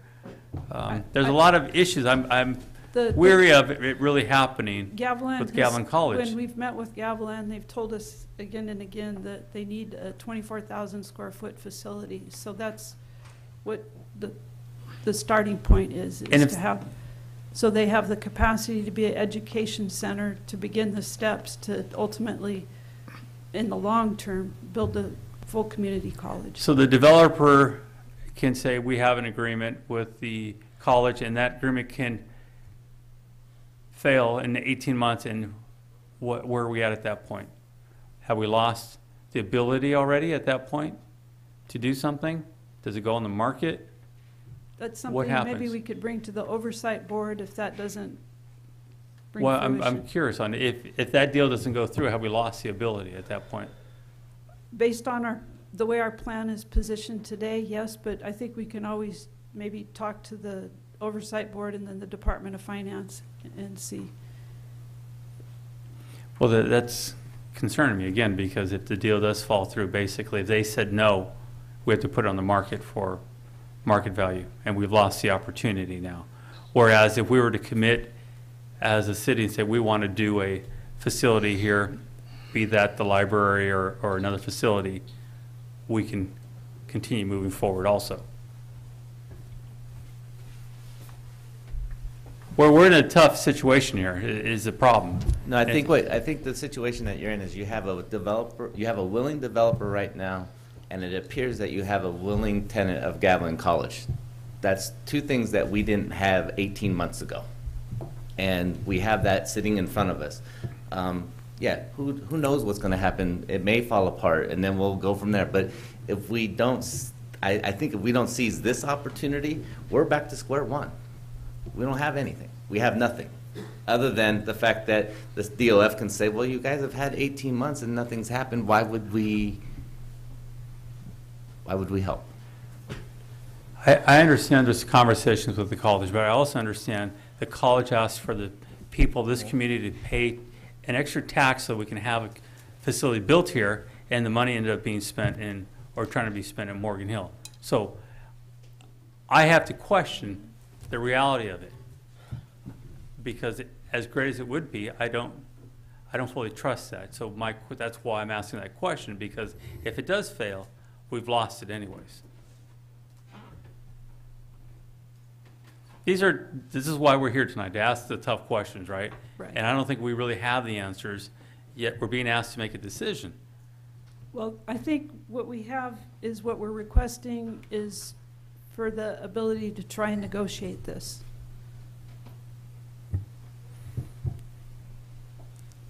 But there's no, and again, this part of the issue is, I don't think, none of the council was involved in the negotiations of this, and I don't think we could ask the college at the time, how committed are they really, where are they at with this?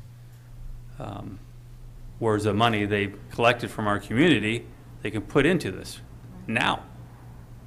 So they do have funds, and if they're not planning on building a larger campus, that's fine.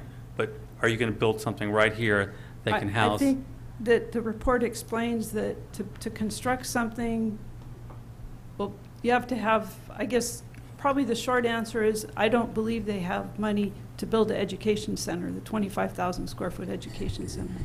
Right, but they took the money from us, telling us they were going to build it. They did have the money. And then that's my concern. Okay. But Can I comment on that, please, and fill you in on how much money they have? Yes, come up to I don't represent, I don't represent Gavilan, but I just want to answer your question so you know. And so They do have $16 million left in that fund. They do have $16 million left in that fund. They could use that. The second thing is they're just like everybody else. They want something for nothing. We're all like that. So rather than giving the $16 million, what they would probably like to do is get the developer to pay for it and say, I'll pay you back over 20 years or 15 years or 30 years. I'll give you a lease.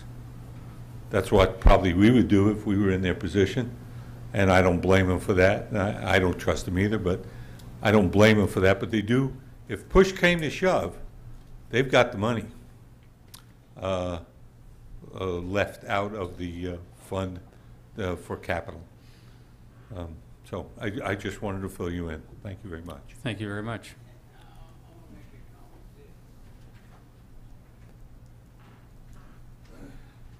Mr. Snow?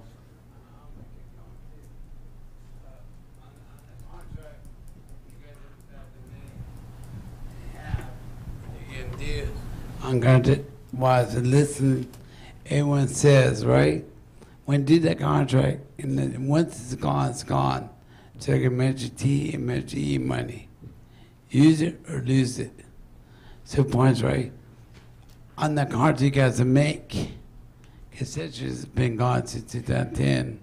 So you figure if you can do that, make sure you put it on the contract where we're doing it with. What Carl says is good. Very good.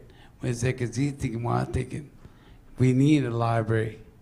So on the contract, make sure when they buy the property, make sure you put a library in there for the kids. Because it's so they can educate themselves. Man, like a little computers going, and do like a make it so the room over there that's something to do. Because see, there's nothing to do. So on that contract, you make Mr. Snow, we make sure you appreciate put that in there. Thanks. Thank you.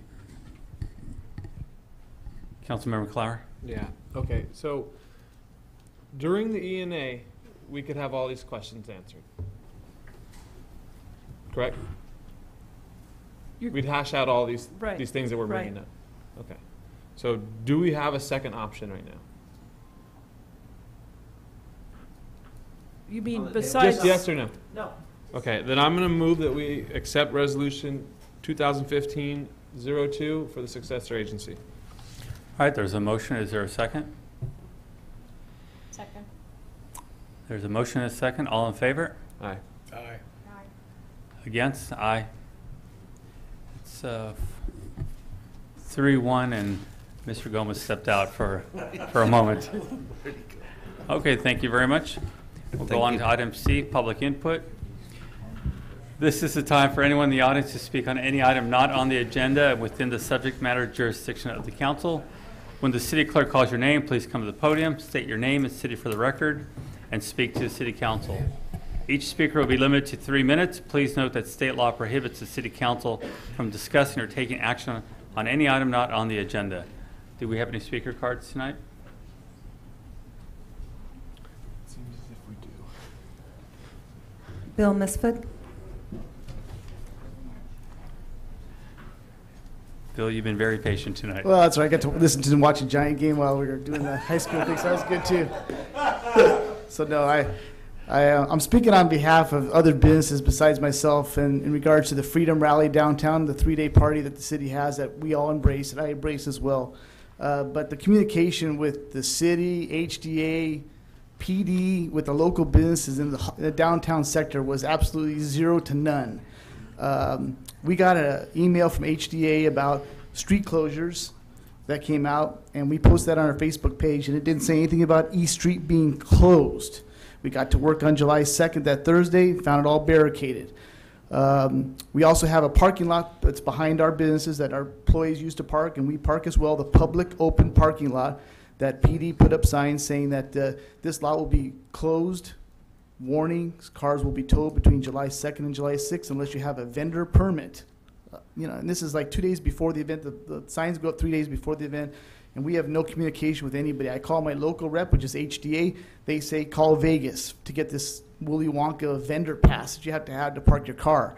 So communication, if you're going to have the party, I think we should have better communication. When I have a party at my residence, I tell all my neighbors, we're gonna have loud music. If there's any problem, here's my phone number. Call me up, tell me, I'll turn it down. Everything works when you have communication. We ask convex for receptacles at garbage receptacles at our corner, because in the years past, people leaving the rally leave all their garbage on our windowsills, leave it in the gutters. We're a business that opens during the rally. We don't close. Some businesses just say, we're shutting down. We don't want to deal with anything. We'll rent our spots. We stay open. I push no garbage cans, of course. So I push the garbage in the middle of the street. Some lady comes by and goes, hey, you should pick up that garbage. That's not my garbage, but I said, you know what? Two wrongs don't make it right. I'll pick up all the garbage. But in the meantime, communication with the downtown businesses that decide to stay open, we should have a little bit more. We're open 7 days a week. We're easy to find. Just make sure when you have your party, fine. Let's just make sure we all communicate, because we have no place to park. Our lot that we have to park is now closed unless you have a vendor permit parking. What I call convicts, they said, what are you selling? I said, I'm not selling anything. I just have a business. Well, that doesn't, so you have to spend the big bucks to get the vendor permit to park in the lot. And I don't want to get down to work at 7 a.m. to park on the street to find a parking spot, because as you know, it fills up. So I'm just saying, don't forget the businesses that decide to stay open 350 days out of the year and say, hi, we're here, this is how it's going to work, and that's fine. If we have to park somewhere else, fine. Or can you get us the vendor permit without calling HDA and saying, call Vegas? If you call convicts, you have to wait on hold, go down to the city council, go down to the Veterans Memorial Building and try to get this passed. So if we're going to have the party, which was fine, let's do it the right way. Just make sure everybody communicates with everybody, because I'm not speaking for myself. There's Design Line, Mariposa Tax Service, and other businesses. So when you see them, I appreciate you telling them what I said. Thank you very much. All right. Good Giants. You never did tell us the score. They lost. That's too bad. Could I back up to B1 and find out what the vote was on that on B1? B1 vote was 3 in favor, 1 against, myself, and 1 absent.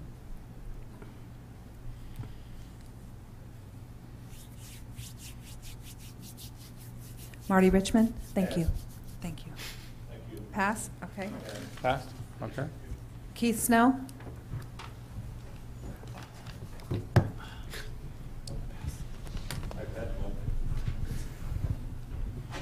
Council, my name is Keith Snow, resident of the officer. What I've been seeing, watching the meeting today, you know I've been here for a long time. I'm here for the kids, our future, in schools and all, and things to do in the city.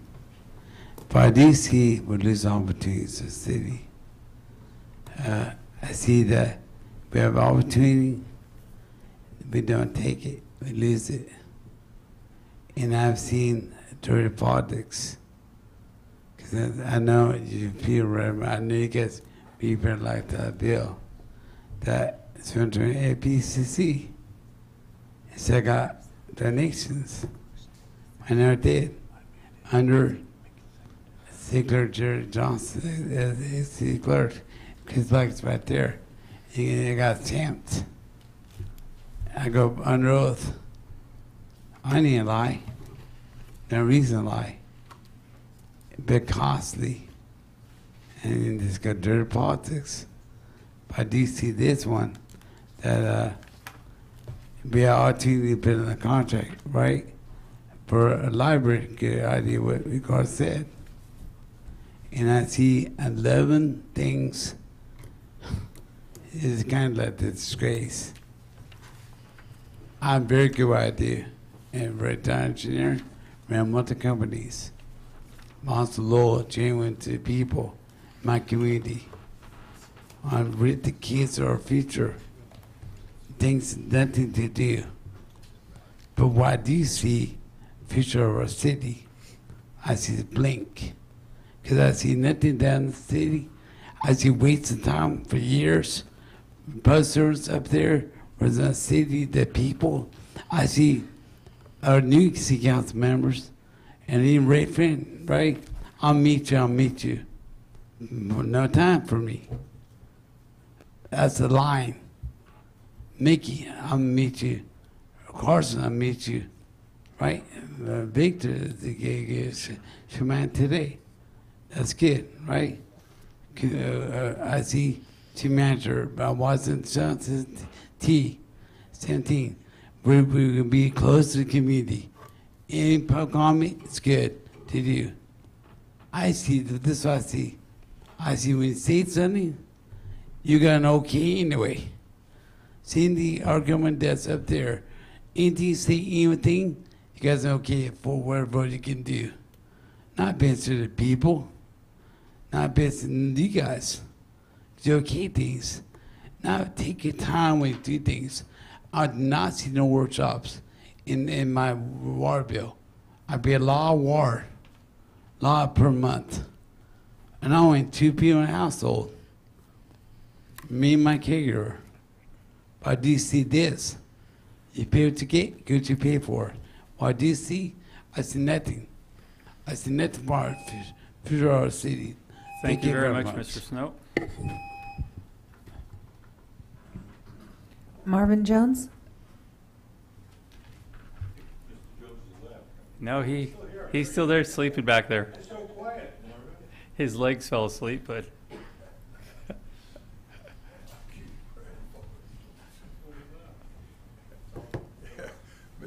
Mr. Fred almost looked asleep a little while ago, but Mr. Mayor, thank you, City Council. It was, 60, 80 years ago. We had a few years when Thanksgiving was the third Thursday of November. It would have been moved for whatever, give another week of shopping at Christmas. Turns out it was moved back to the fourth year because that's when it had always been traditionally. It was more like 40 years ago when there were the various holidays, President's Day, Memorial Day, and several others that were on whatever day of the week that particular date came. And there was a move to, let's make them 3-day weekends. Let the workers have 3-day weekends. Good idea. I appreciated it. But then when they got to the 4th of July, they says, no, no, no. We're not messing with the 4th of July because that's a special day. So we've got holidays that come on first Monday of the month or the last Monday of the month or whatever, except for the 4th of July. It comes when it comes, 4th of July. Finally getting around. Understand that there's conversation about moving the motorcycle rally to the second weekend in July. So be it. If you do, you do. Give it a try. If you do, year or two, move it back to the 4th of July weekend, or the weekend closest to the 4th of July. That was where it always was, back in 1947. If you do, keep in mind, move it back to the 4th of July if you move it. Thank you. thank you very much. No more speakers, No Mr. more Mayor. speakers. Okay, this time we'll go item D1, City Manager's Report. I have nothing at this time. All right, move forward to item E1.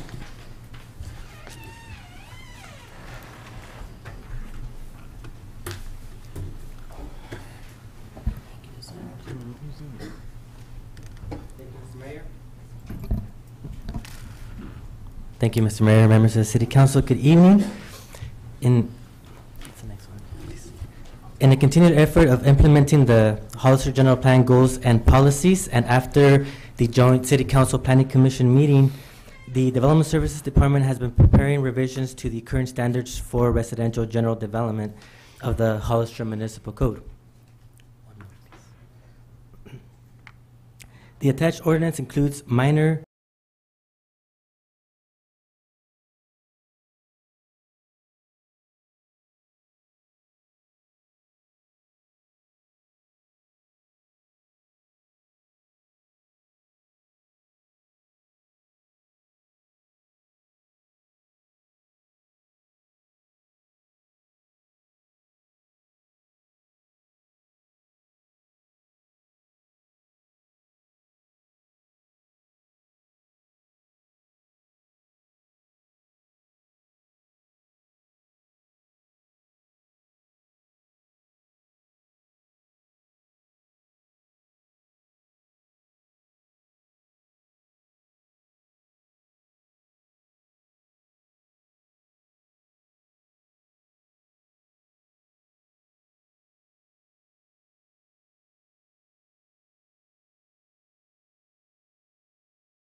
developed at a ratio of 3 dwelling units for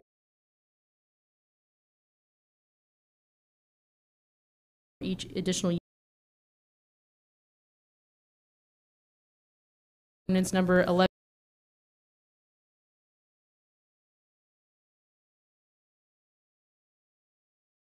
Ordinance for the September 8th, 2015. Council? Councilmember Clower? Not really a question, but I just want to thank you guys for bringing this up. I think it's going to make a pretty big difference. I've kind of been pushing for this behind the scenes a little bit just because I believe this is going to bring a lot of properties into compliance that aren't in compliance right now, and then those people can go ahead and fix those properties and give the tenants a better place to live. So that's my hope. Okay. At this time, I'll open it for public comment. Any speakers? No, Mr. Mayor. This time, we'll close the public hearing. All right. Is there a motion? Yeah, I'll make the motion that we read by title only the amendment to Title 17 and introduce ordinance 1621? 1121, I'm sorry. Second. Motion and a second. All in favor? Aye. Aye. Against? Motion carries 5-0 vote. Move to item E2. Thank you, Mr. Mayor, members of the City Council. That's us again. The applicant is requesting a general plan amendment of a property consisting of 5 acres for a land use designation change from low-density residential, which requires 1 to 8.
There's a preliminary plan on the screen of smaller, approximately 2,500 square foot residential lots. The proposal would be a residential density of 10 dwelling units per acre as opposed to a proposed residential density of less than 8 dwelling units per acre, which is why the applicant is requesting the general plan amendment from low density to medium. Services do exist in the area. There is an existing 6-inch water main along Chapel Road and Maple Street, and an 8-inch water main along Primavera Drive and Lorraine Drive. There is also an existing 8-inch sanitary sewer main along Lorraine Drive, terminated into the project site, and a 6-inch sanitary sewer main along Maple Street. Also, there is an existing 54-inch storm drain main throughout Primavera Drive. Section 2.2.18 LAFCO policy prohibits the creation of unincorporated islands. The project site, together with 3 additional properties to the west of the project, comprises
Okay, at this time we'll open for public hearing. Do we have any speakers? Yes, we do. Marty Richmond. Or if you could flip that chart back. Or one more. Thank you. Mr. Mayor, Marty Richmond from Hollister. I have no specific objection to this. I don't object to where it is. I don't object to the increased density. I understand all that. I don't object to getting the islands. In fact, I encourage you to get the islands in. But I just want to talk in general because of what you're looking at here. Maybe I'm looking at it wrong, but if I see it, what I see is one entrance and one exit road again, no bank lanes, no linear park. Now, you know, we're going to come back here in 5 years or 10 years, and we're going to say, oh, we have all these developments, and they only have one exit and one entrance. So therefore, they're not walk-friendly, they're not bike-friendly, because the only way you get out of there is on one road. And you have no way, everything else is just property and walls. Now, we've already complained about that. We said we don't want that, but time marches on, and we're not, you know, I've talked to you before about establishing some criteria, and I don't want to pick on these guys and make them the thing, but at some point in time, we have to, and we haven't done it yet, so it doesn't apply to this one. But at some point in time, we have to establish that criteria and make it part of our criteria, if that's what we want. If we don't want that, then let's not come back 5 years later and pay gazillion dollars to try and put bike lanes into roads that are too narrow for bike lanes, or try to put parks in when there is no room for a park, or try to do all this stuff we say we want. So do we really want this stuff, or we just say we want this stuff?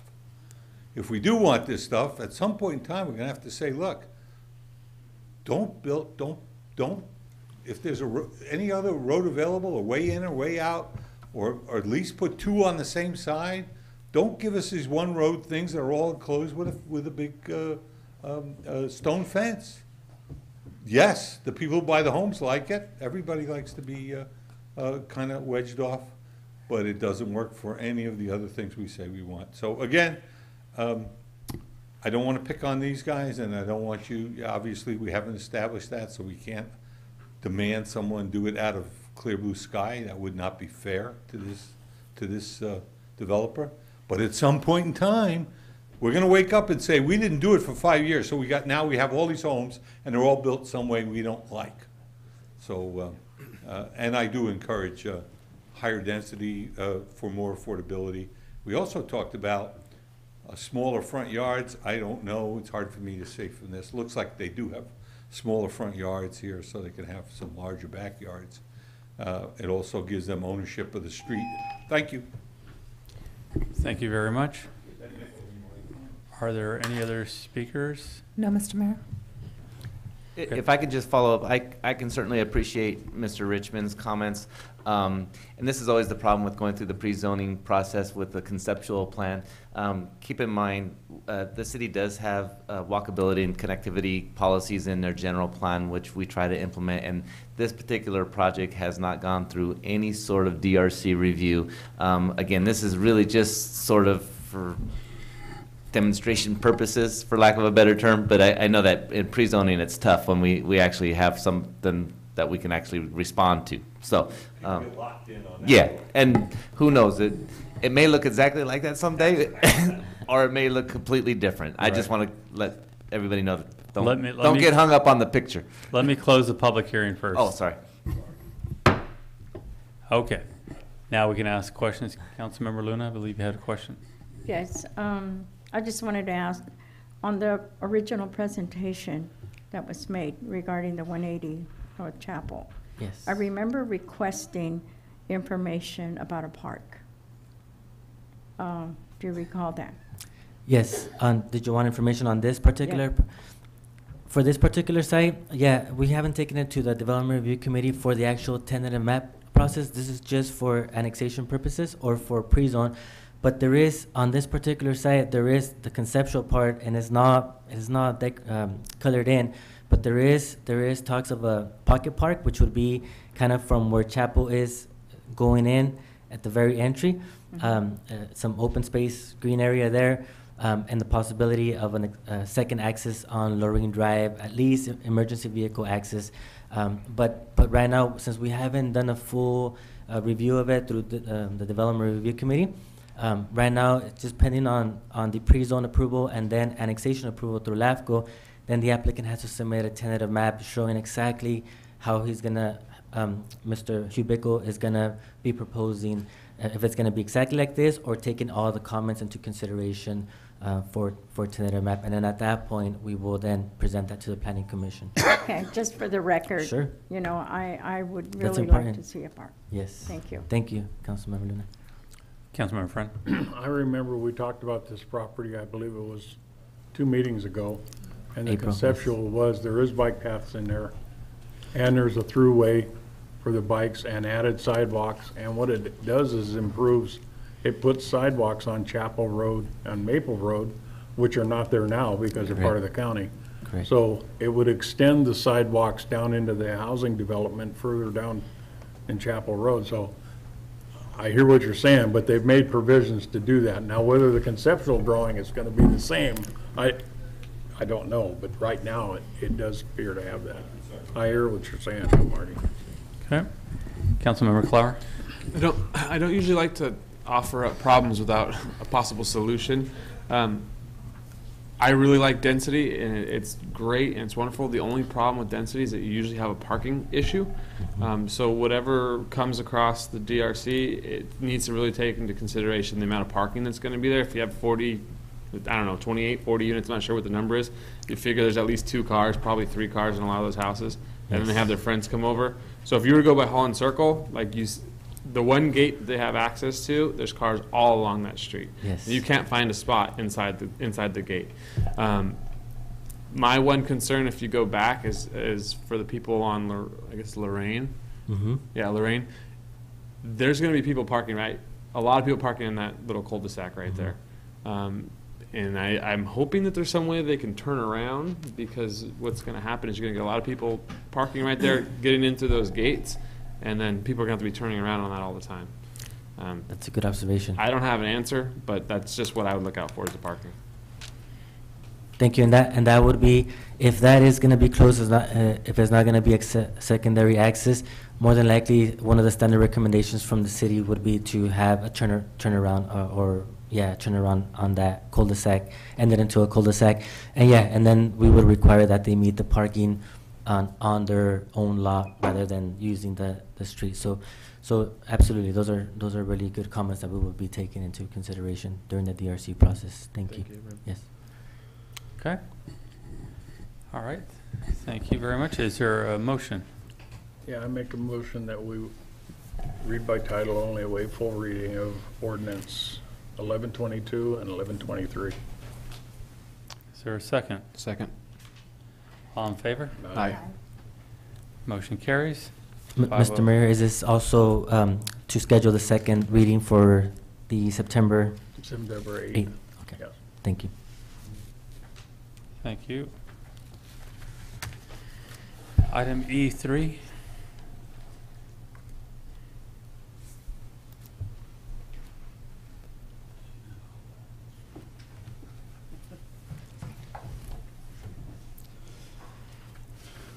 Okay, so item E3 is to conduct a public hearing and adopt a resolution ordering and confirming annexation of the Villages subdivision into CFD number 4.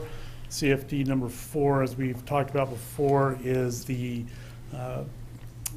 replacement for the landscape and lighting district.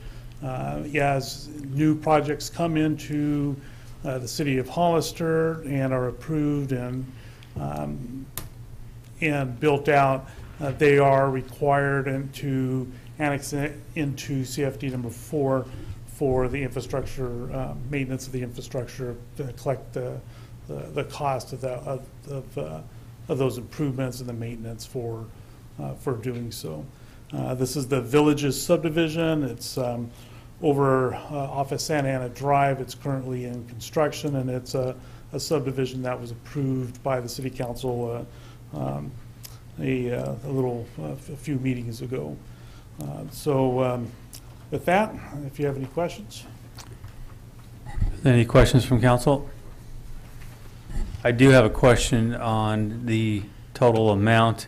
I believe it was $206 or $205 for the first year. I do not see the charge for the police and fire in that. Am I missing something there? That's in CFD number 2. To cover this area? A different Okay. district. Okay, just want to make sure. But all these units are going to be paying? Yes. Those fees, okay. Yes. All right. This time we'll open it to public hearing. Do we have any speakers? No, Mr. Mayor. This time we'll close public hearing. Is there a motion from? I'll make the motion that we approve resolution 2015-156. Is there a second? Second? Second. All in favor? Aye. Aye. Motion carries. Thank you. 5-0 vote. Move forward to item F1.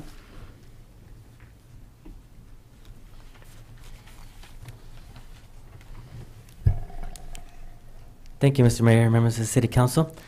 The applicant is requesting authorization to initiate pre-zoning on a 9.09 acre parcel located in the unincorporated area of the County of San Benito, but within the city's sphere of influence of the City of Hollister for future annexation.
Staff recommends adopt resolution number 2015-157, a resolution of the City Council of the City of Hollister authorizing the initiation of pre-zone for the property at 1070 Buena Vista Road, further identified as San Diego County Assessor Parcel Number 019-120-005. Any questions for staff? Any questions from council? No questions from council. Okay. Any speakers? No, Mr. Mayor. All right, is there a motion? So move. Second. There's a motion and a second. All in favor? Aye. Motion carries. 5-0 vote. Move to item F2. Thank you, Mr. Mayor. That is us one more time.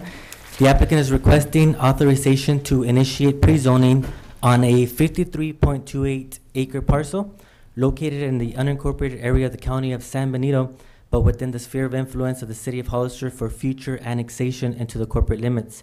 The parcel is located west of Fairview Road near the intersection of Airline Highway. The City of Hollister General Plan has designated the property as low-density residential, which requires up to 8 dwelling units per acre. This request is only for the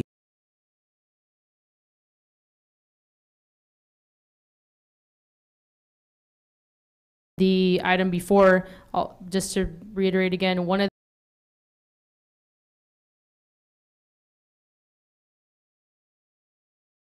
for 1724-250 of the Hollis Municipal Code.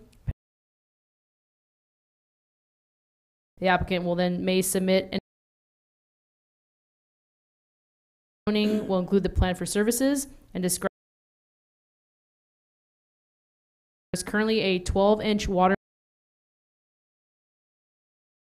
main along Airline Highway adjacent to the sub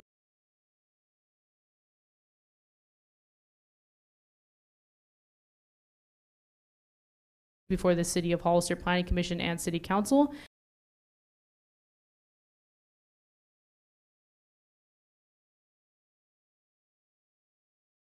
Authorizing the initiation of pre-zone for the property 0-31.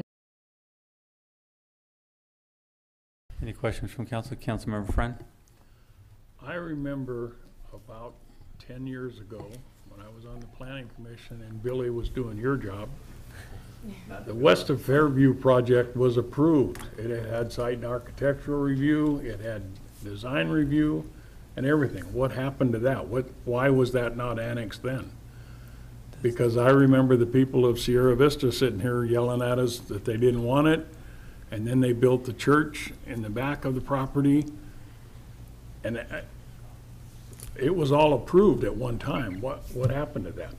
The West of Fairview specific plan, we know that the Ward Homes property was annexed at that time, but not the Roberts Ranch property. That one, even though there is language in the West of Fairview specific plan identifying Roberts Ranch, it was not continued as a pre-zoning and as an annexation for this particular property, which is why they're coming before us now. They did start working with the county on this particular property. City got together with Bob Brayman, executive officer, and the county as well. We met here in the city, and basically what was said was, really, if a property is within a sphere of influence, it should be processed by the city. So that's what they're doing now. But yeah, you're right, Councilmember Friend. At that point, it was just the Ward Homes that was annexed and not Roberts Ranch. All right. Councilmember Clara? This project will have access from Fairview Road, correct? Yes, it should have access from Fairview Road. Yes, we should have a conception.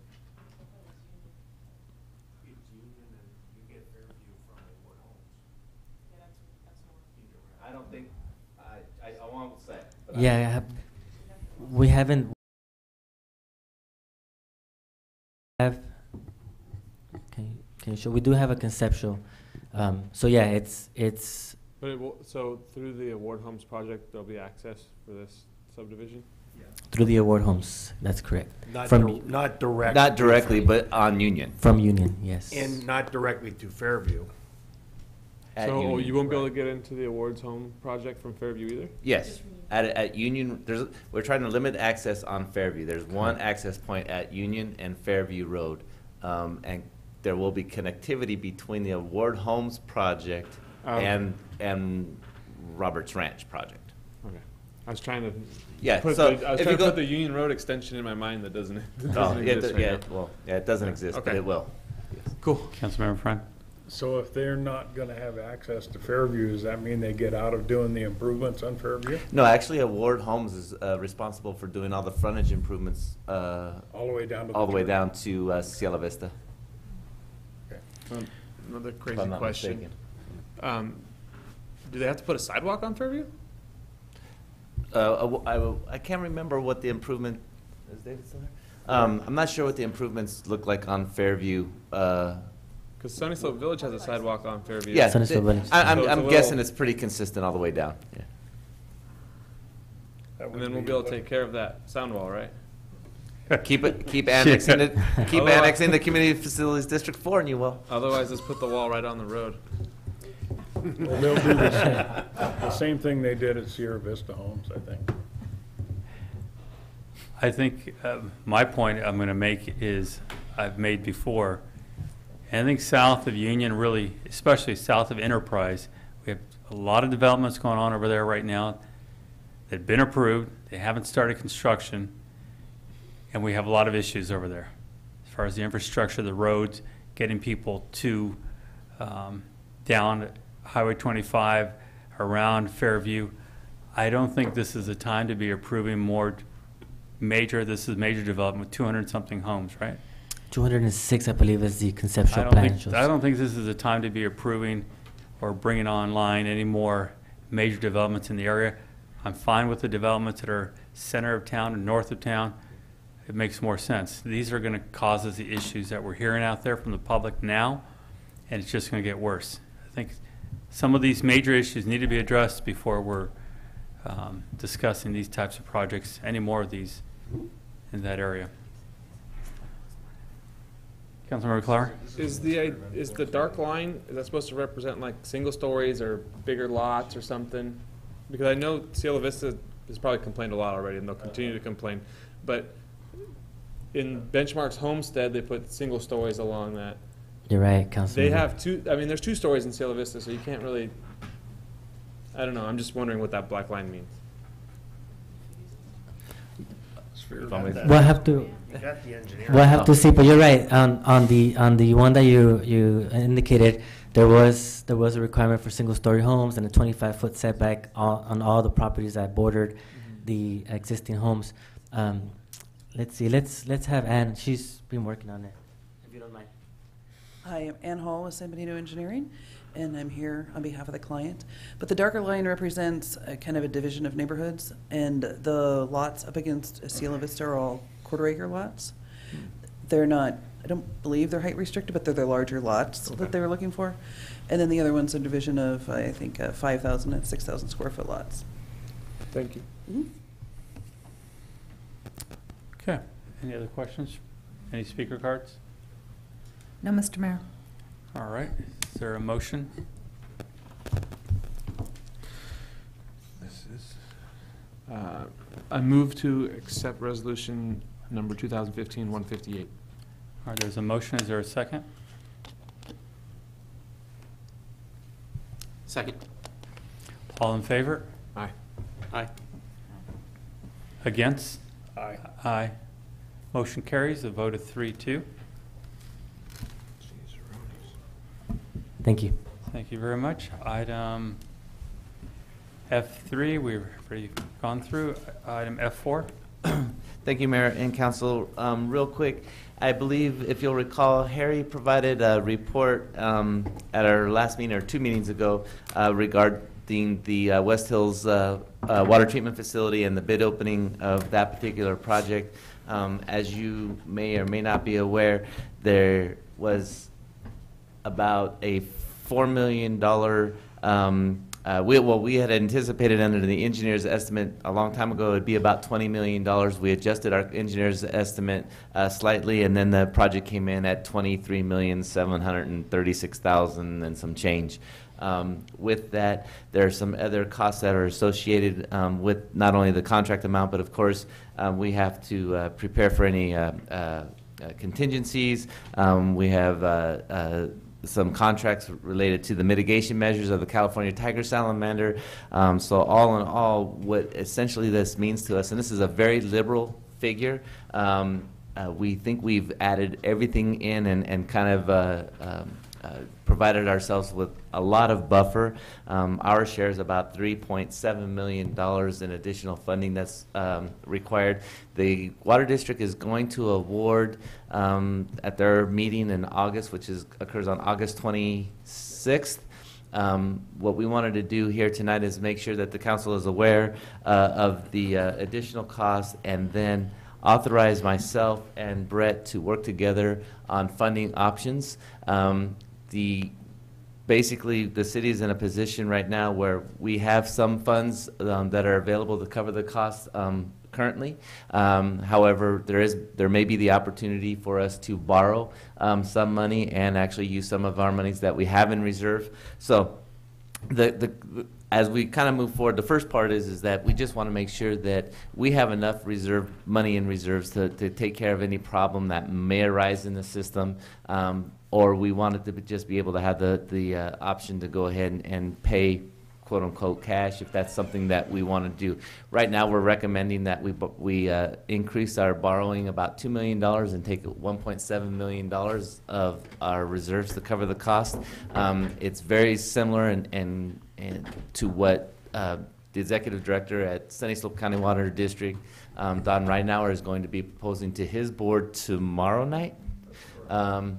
So thank you, Harry.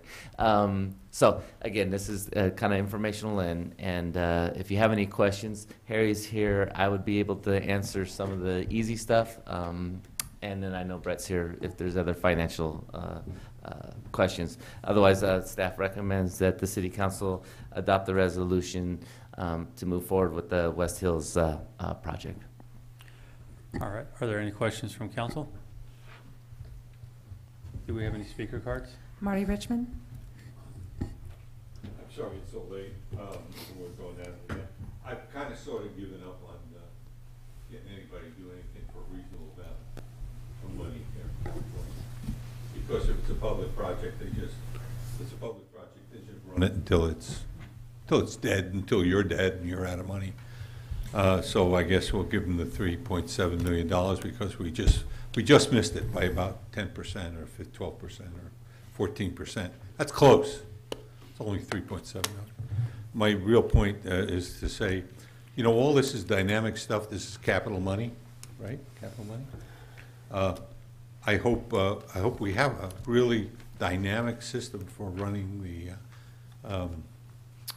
impact fees or CFD fees, whatever it is, because it's very easy to get behind the 8 ball, to have this stuff come up. Oh, that's another $3 million, and people don't go back and look at the impact fee study, the Nexus study, because that costs money, and see what it would, you know, we have all these pre-zones. Eventually they will become from pre-zones to zones, they will become from zones to housing, and you know, if you don't charge the person or charge the developer or charge the homeowner at the correct time, once the door slams, it's too late and you're stuck with the bill. So as a person who's got a lot of money invested in this community, not business-wise, but in the sewer plant particularly, like everybody else, I hope I hope we have a couple of people, or we either hire it out or get more staff who are keeping up with this, because we'll wake up one morning and find out we ate a $23.7 million project and we didn't collect the right amount of fees. So thank you very much for your time. Thank you very much. No more speakers, Mr. Mayor. Okay. All right, this time is there a motion? I'll make a motion that we approve and adopt resolution 2015-160. Is there a second? Second. All in favor? Aye. Aye. Against? Motion carries 5-0. Move to item F5. Thank you, Mr. Mayor. This item in front of you this evening, or this resolution, would authorize staff to release RFP/Qs for city service, city attorney professional services. Again, this is not.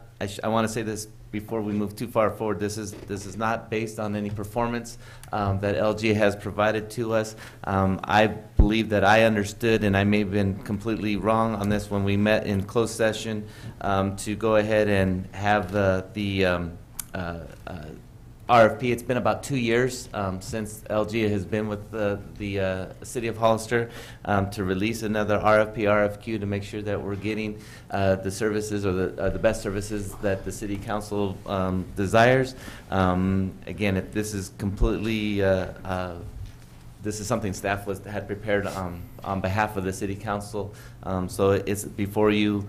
It doesn't necessarily cost the City of Hollister any money. That was a question I had earlier today. The RFP is essentially written from when we did it 2 years ago. We'll probably just change the names and dates and protect the innocent, and we can release it. Last time, I believe we sent it to about 20 to 25 firms and posted it on our website. I believe that the City Council formed a subcommittee and reviewed those RFPs and went through the selection process. I would imagine it would be a very similar situation if you moved forward with this. However, this is completely your decision. So if you have any questions of me, I'd be more than happy to answer them. If not. Okay. Any questions from council? I don't have a question. I just want to make a comment. I've noticed that on some of the contracts with the city, we're looking at them after they're already due, past due or past the Expired. contract date. I know that this agreement was signed in December 22nd, 2013.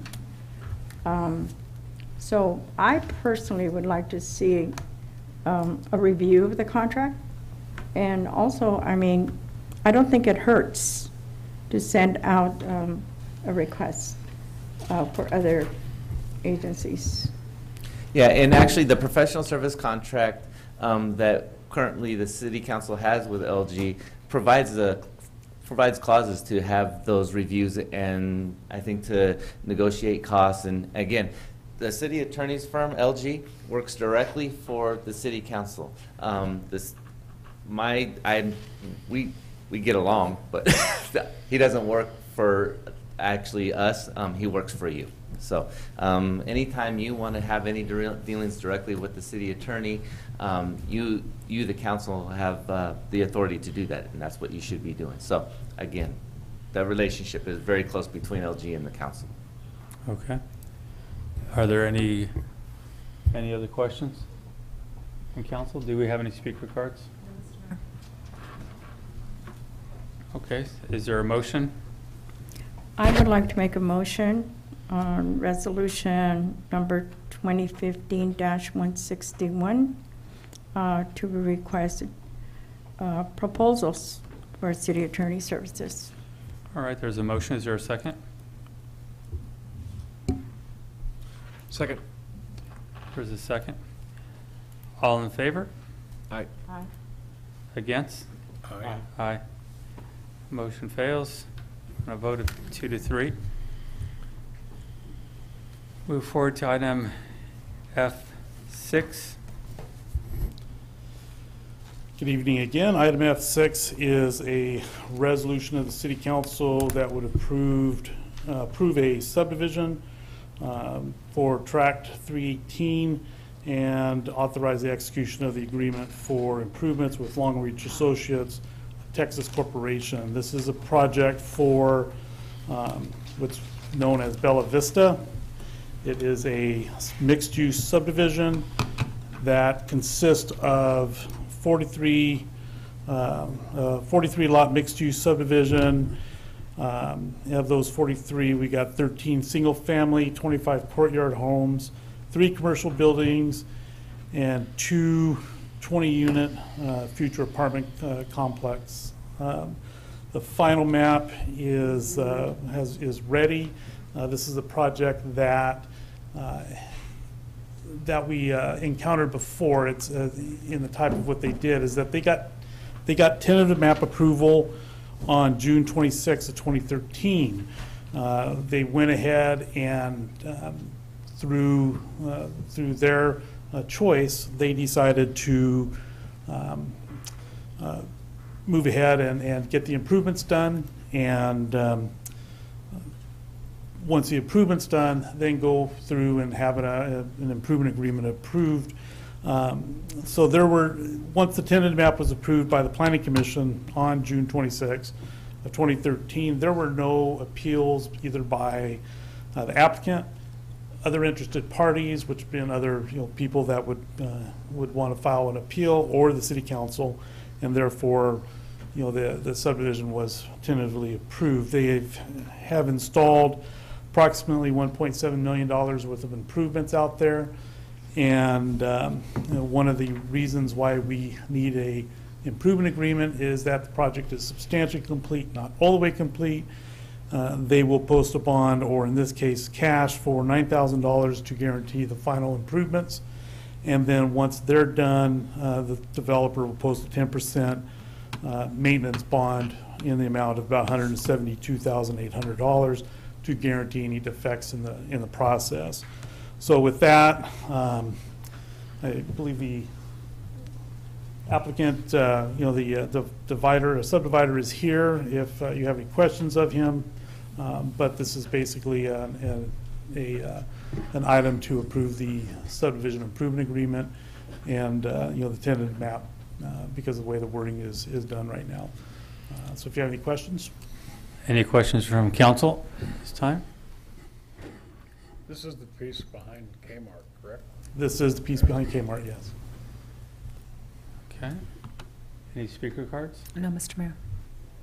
Want to thank you guys for staying through the whole evening here, and glad you woke up for your item. So, is there a motion? Motion to approve Resolution 2015-162. Second. There's a motion and a second. All in favor? Aye. Aye. Motion carries, 5-0 vote. Thank you very much. Item F7. Good evening, Mr. Mayor and Council. This is a standard acceptance for an OTS traffic grant. We do this every year. I believe this is the 6th or 7th one in a row we've done. I would recommend that you authorize the city manager to accept the OTS grant, and it should start in October. I'll have some more news about specifics, but I hear that we're also a finalist for an award in relation to last year's grant. It would be an international award for it, so I'll let you know in October. Okay. Is there any questions from council? All right. Is there a motion? I'll make a motion that we adopt 2015-163. Is there a second? Second. Is the motion a second? All in favor? Aye. Aye. Motion carries, 5-0 vote. Item G1, reports from city council members regarding their committees. Councilmember Luna? No report. Councilmember Friend? I gotta wake up here. I got several on there. Finally get this. Yes, I attended 3 committee meetings. One was the Water Resource Association in San Benito County, and just wanted to report out a few things like the drought efforts by the city has been improved by 31%. From 2013 to now, we've saved 31% of the water use. Turf report, the turf removal program, approximately 50,000 square feet has been approved and removed. So that's part of the reason why we're saving the water. The next committee was the San Benito County Intergovernmental Committee. We had a meeting there and we talked about riverbed cleanup and homeless status report from the county and the city. Joint use facilities, I think it was brought up several times earlier, on the Nash Road fields, a library and a pool. Future development issues like Fairview Road and what's happening out there. And we also talked about the tentative sales tax initiative and how that was going to be approached. And I believe there'll be a report coming to the council probably next month on exactly what those tax initiatives are going to look like. The next committee I attended was the San Benito County Fire Protection Committee. There we talked about, well, we met the new chief. It was his first day on the job. He gave us a status update on what's happening with the fire department. There were some questions about the application to San Juan Bautista, and he answered all their questions about how that staffing was going to happen. There was a Station 3 update. Now it's moved again out to Fairview and Rosa Murata. And so that looks like that's going to be the property that the county is going to develop for Station 3. And the way they're going to be, you know, Station 1 is downtown, Station 2 is out on Union Road.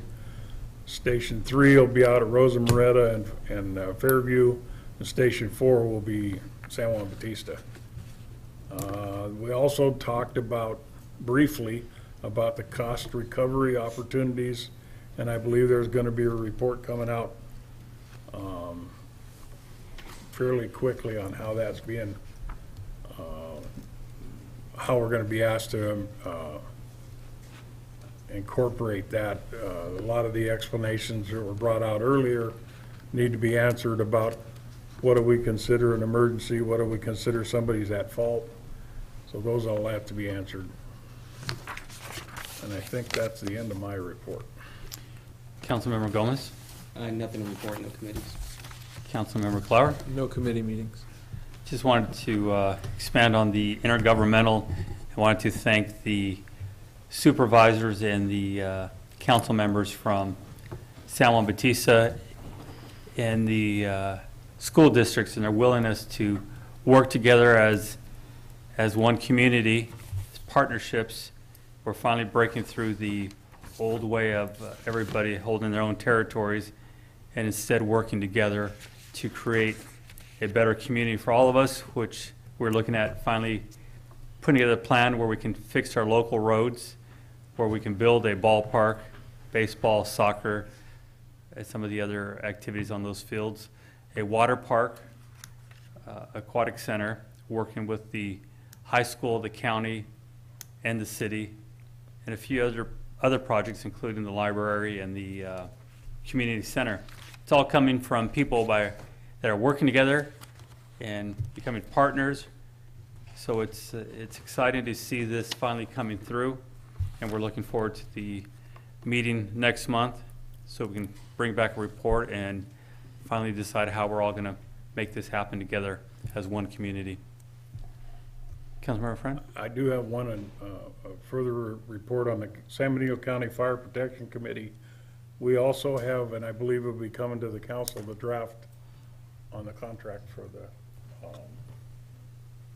fire services to the county. So right now it's under review by San Juan Bautista and by the county, and it'll be coming to the council, I believe, in September, review by the council. All right, let's move forward to item G2, informational reports from City Council. Councilmember Luna? Yes, I attended Gavilan College District Plan session. Very interesting. There's people from San Juan, Hollister, Gilroy, and Morgan Hill actually discussing the plan that is being proposed for district elections for Gavilan College. I found that to be very, very interesting. That's about it. Oh, and I participated, and I was glad to have contributed to Stuff the Bus campaign that helped a lot of children in this community with school supplies. Councilmember Friend? No, I just have one thing. Congratulations to Councilman Clower on his new addition to the population of Hollister. Thank you. To the school district. Yeah, I'm paying for it. Councilmember Gomez? Yeah, there's actually a thought there, right? A child impact fee? No, I don't have anything to share other than what Councilmember Friend said. Congratulations, Carson. I know your days are already long. They may get a little bit longer, but I'm sure things are going to go great. So we're happy, and congratulations on your new birth. Thank you, Victor. I want to repeat the same thing. I think it's an exciting time to have your first child, and I'm sure Carson is extremely ready to get home and go to sleep, catch up on some sleep. But it's a beautiful baby girl you had there, so congratulations. Wanted to follow up on the solar issue at the treatment plant. If we're going to move forward on that buyout before we miss out on the opportunity, so we can get this thing done. I don't want to run out on time. We have that opportunity, and we take it now, or we're going to pay that price for years to come. Also, I spoke to a gentleman and invited our city manager to meet with him also to do a analysis on our roads. He's going to be bringing forward a proposal. He worked for Caltrans for many years. He'd be able to do an analysis on every road we have in our city, the conditions, which ones should be repaired first, what the cost would be, and I believe he said he can have that done for us in a few months. So I'm looking forward to seeing that in the near future. Okay, city manager. Thank you. Most of it was taken care of by Ray. Yeah, we're gonna do the on September 7th, 8th is going to bring the contracts for the fire services to San Juan Bautista and San Benito County. I'm going to try and have a new Veterans Hall agreement ready for you at that meeting as well.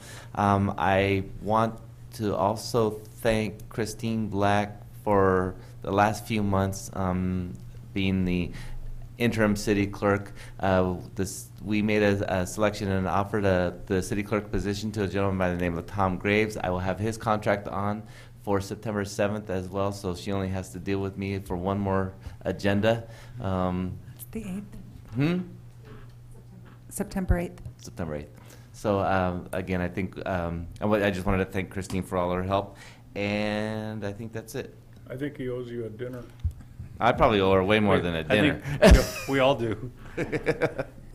City Attorney.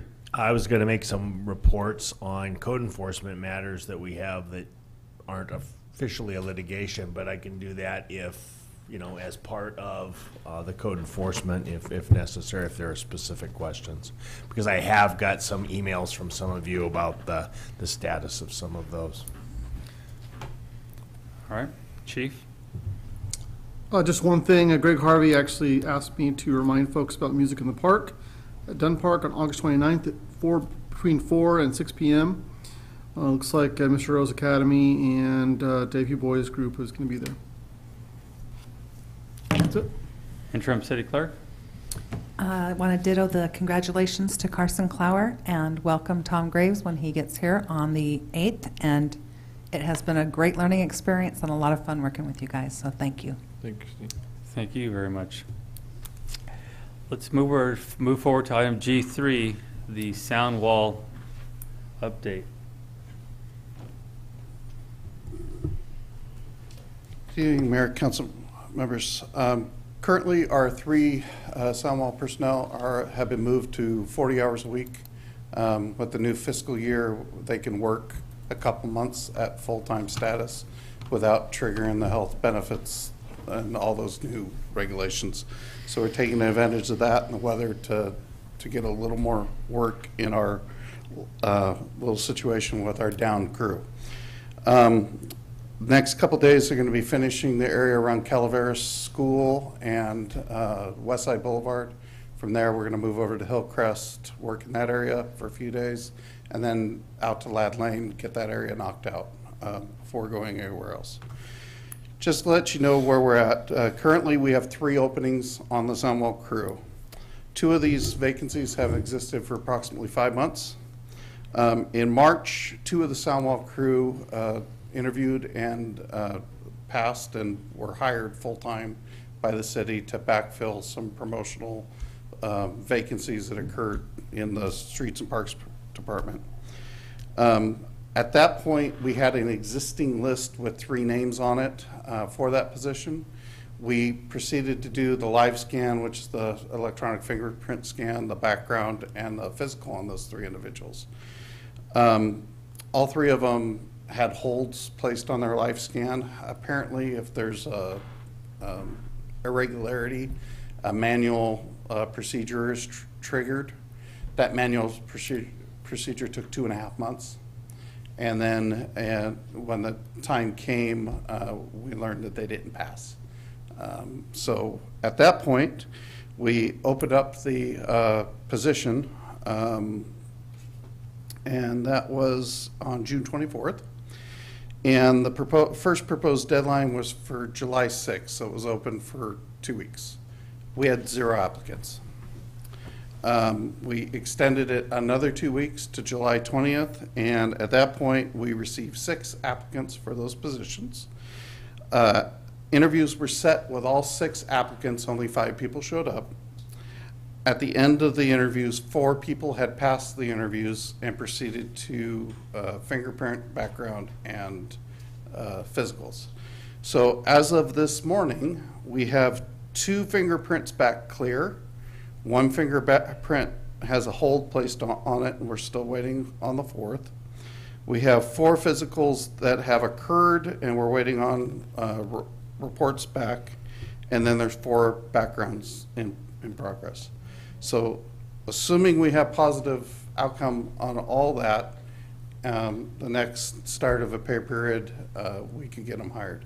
So I would imagine probably by the first full period in September, we'll be able to get the soundwall crew at least 1 or 2 additional individuals.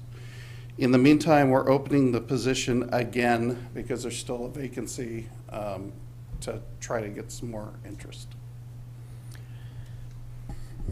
Questions from council?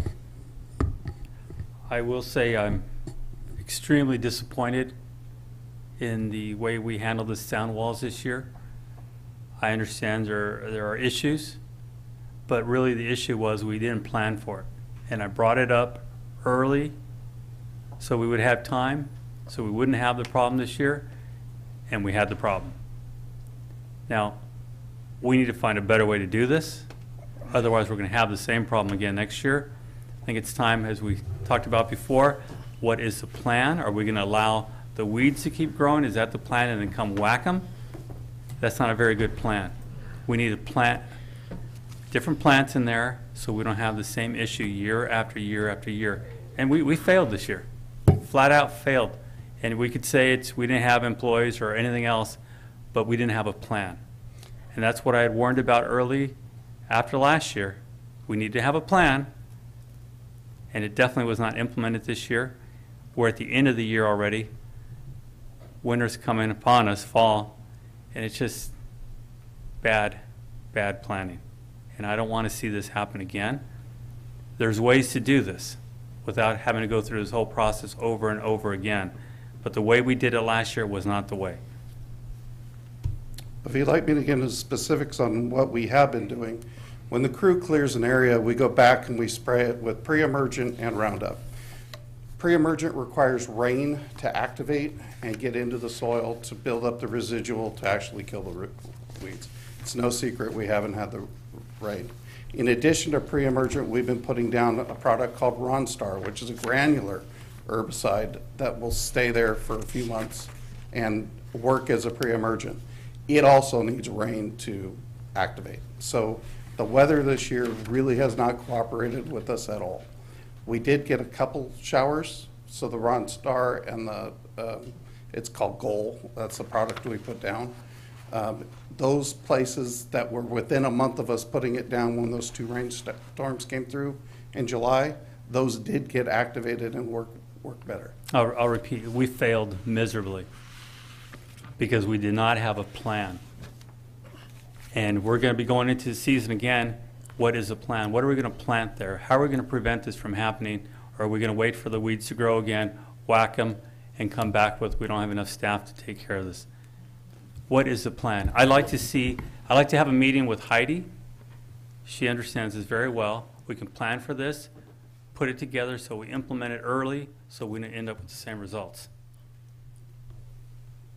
Councilmember Clower? Yeah, so I agree with the mayor partially. I do think that we kind of failed in certain areas, but at the same time, the areas that we did hit, they looked good and they still look good. So we're doing something right. I never would have thought that it'd be so hard to hire somebody at $15 an hour because for a long time that seemed like a lot of money to me. But I do understand the fact that it's not a permanent job. You're going to have a very limited group of people. I think that hurts us. I think that we got to figure out a way to get people in here because it's something we need done. But the areas that have been done, they look good and they stay pretty much bare, which, I mean, I'll take, it's not the best looking thing, but I'll take nothing over weeds every day of the week.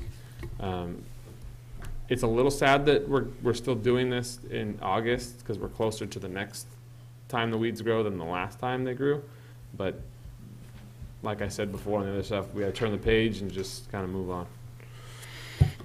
I think one of the things that, and we can all disagree about everything, and that's just the way it is.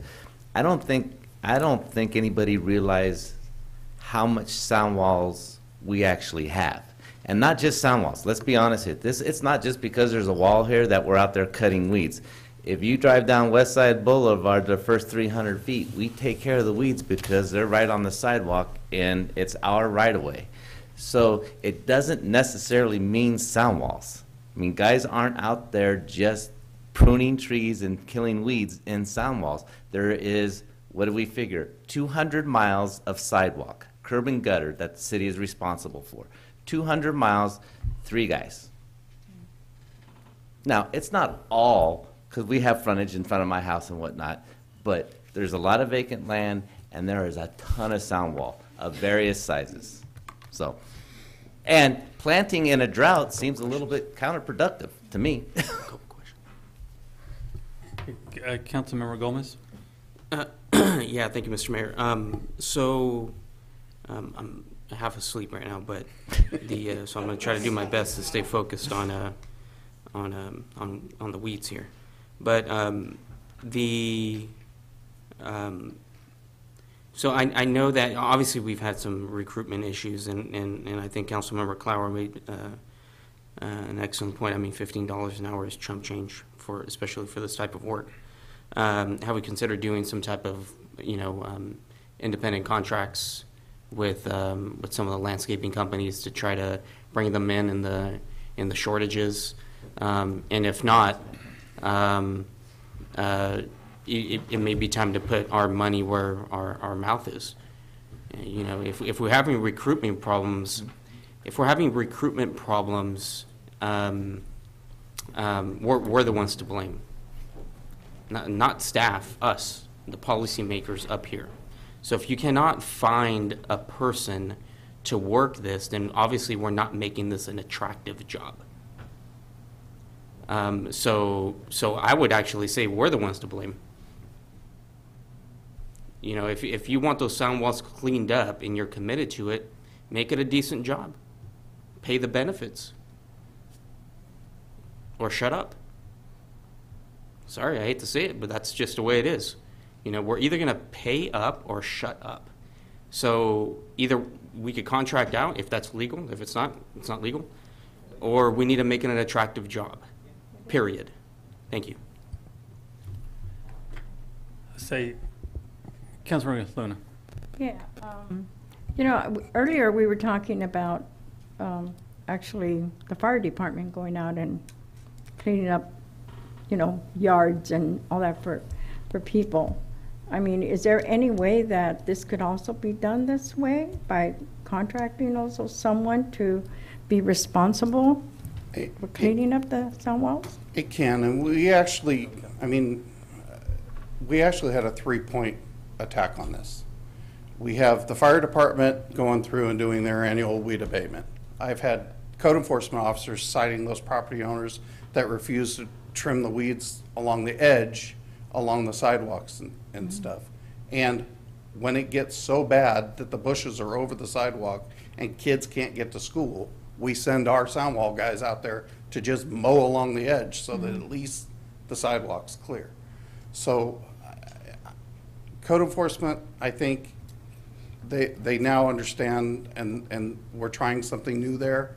I think after a couple years of people receiving those tickets, they'll say, hey, this is no longer, I live in Cupertino and I own property in Hollister and I get to ignore it, except for when the fire department comes around a year, they do it for me, charge me $300 and put it on my taxes. They need to take care of their property. They own it. As far as the sound walls go, I personally don't think it's a good time to be planning on them right now. We had to turn all the water off to all of them because the governor said so. There is no water, no irrigation going on any sound wall right now. So if we put a bunch of plant material out there, it's going to die. I've made calls to a local landscape architect to try to come up with some new plans to sound walls with xeriscape, cactus, etc. I'm waiting for a call back from them. I've had conversations with people on staff that used to do that kind of work, and their comment was, I don't want to do it because I used to do it and I don't want to be responsible. So, and since the job function isn't really that, I really haven't made them do that. I guess I can. Other duties as assigned, but it's a little stretch when you hire somebody to do admin work and now they're a landscape architect for the city. I really haven't heard too much about the sound wall program. But I'm thinking if there's any way that we can get somebody to help out, or signing a contract, or just get, if you're having that many problems hiring someone, I think maybe with a contract, somebody would respond to do the work. We can certainly put an RFP out. And it's the sound wall cleanup or something. Is that just the sound, actually the grass and that grows around the sound walls? There's no graffiti cleanup on that? We do graffiti cleanup. If there's graffiti out there, we trim the bushes, we trim the trees, we remove the weeds, we spray, we put down material, and then it's on to the next spot. And we're making sure that it's a city sound wall. Absolutely. Okay. And that can get quite confusing because there's a lot of places, Airline Highway, that's all Caltrans. We get the calls, but that's all Caltrans. Over by Southside Estates, literally there's a 2x4 on the ground. That's the border between what the city takes care of and what the homeowners association is supposed to take care of. That's another difficulty that we face. Again, I'm going to repeat what I said earlier. Our failure is we didn't plan. And we're going to go into the season again, and I'm not hearing an answer. I'm hearing reasons why it didn't happen. If it's money, it's money. Let's talk about it. We're talking about areas that are making our city really look run down. And it's not the first year. It's not the second year. I've been complaining about it every single year. It did get better one year, but it came back this year in a big way. What I want is to plan. I'd like to have a subcommittee help you. If one of the council members like to be involved, I'd like to be involved in this. I know we can do this either with our own staff or through contracting through a landscape company, through the community. We can change the look of our community, but we cannot accept the same thing because we're repeating the same strategy. That strategy has not worked. We have to put another plan together. So I'd like to be involved. Let me know who that person is that I can work with. If there's another council member that would like to, I don't see any hands being raised here, but I'd be happy to be there. I'll be glad to do it. You'd be glad to join me. Councilmember Luna, I would be happy to help make this thing happen. Okay? Great. So please contact us so we can start having meetings over this. No problem. Thank you very much. Go to item G4.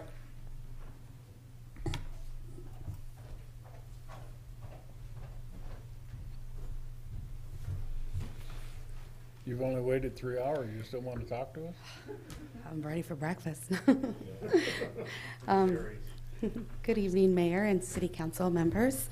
My name is Desiree Martinez. I am the Code Enforcement Officer for the city. Today, what I'm going to go over is an informational activity report on code enforcement. Paul? What you see is a pie chart that gives us the total written citations for fiscal year 2014 and 2015. In this pie chart, you see that inoperable vehicles is at 24% right now, and blocking the sidewalk is at 13%. We have improperly stored materials is at 12%, and then we have substandard building at 8% and overgrown at 7% or 7.5%. Currently, right now, this code enforcement has wrote 731 citations for this fiscal year. In addition to that, we have processed 798 citations for animal control and the police department, which includes data entry, tracking payments, and filing small claims. We have also processed over 200 utility claims for the city in our water department. And lastly, we have given over 770 written violations for our water enforcement. Currently, right now, as mentioned, this is pretty big as far as certain violations that happen within the city. Do you guys have any questions? Councilmember Friend. I just have a question on the report that came with the package. And it lists the number of violations collected and outstanding. What does that mean? You wrote a citation and they didn't pay it. So for example, our inoperable stored materials, that is a non-safety citation, so it is a correctable citation. We give the residents 2 weeks to correct that. And if it's not corrected within the 2 weeks, then at that point it is a violation that we can go back out and cite again for 30 days. And then after that time, we actually can do another citation, and this has been repeated 3 times before we can actually take them to small claims. So we have written, as mentioned, a total of 731 citations, but some of those just haven't been collected or they've been corrected. Does that answer your question? So when you write down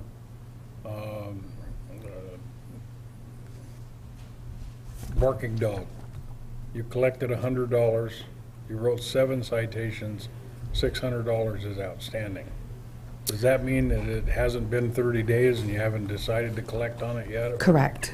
Okay, so what, I guess my question is, on your bottom line, you've collected $147,000 in fines and you have outstanding $128,000. Do you expect that to be collected? On some of them, on the ones that are correctable, it depends. If it's not correctable, then we will collect on it. Okay. It just depends on if it's correctable or So where it says non-correctable. dismissed, is that a? It's been dismissed. It's been corrected? Correct. I see, okay, all right. Well, that explains that piece of paper. Councilmember Clower. Can you give me an example of what improperly stored materials would be? It's basically junk. It could be junk of somebody's on their property. Some people just like to store tires. They just store boxes of crates or anything that is stored in the front of their property that is basically being a nuisance in the property. Sometimes we get out there exercise machines. That's an improperly stored piece of product, material, junk, in the front of, that is being a nuisance in the neighborhood. Unrefrigerated beer? Is that- Yes, No. and including refrigerators. Refrigerators, We see that yes, often yeah. as well. Improperly stored materials. The next couple questions aren't necessarily directed like specifically at you, but when I see the numbers for dog license, it makes me not want to pay my dog license. The fact that we're only collecting, I don't know, maybe 20% of it, it seems unfair.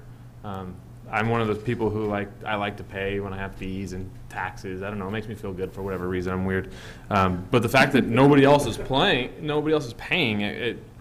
why should I be carrying the burden for everybody else who doesn't pay? It's kind of the same thing for the dog vaccination too. I mean, we're coming up at like 12, 13, 14% on that. I don't know. It's another opportunity for me to bring up problems but have no solutions. I don't know if there's something that we can do. Or I can actually answer that about the dog licenses. So most people actually do pay for their licenses. These are the folks that are caught that are out there that don't have them on there. So it's pretty high percentage actually. That's a little better. Yes. But the fact that we're still not collecting is maybe not that problem, but it's another problem. Correct, it is another problem. Yeah. Yes. Yeah, I have no answer, but. Councilmember Luna? Yeah, I have a question on regarding the false alarms. Okay, when somebody's house alarm goes off, I mean, you respond, but when do you actually find them? The second alarm, third alarm?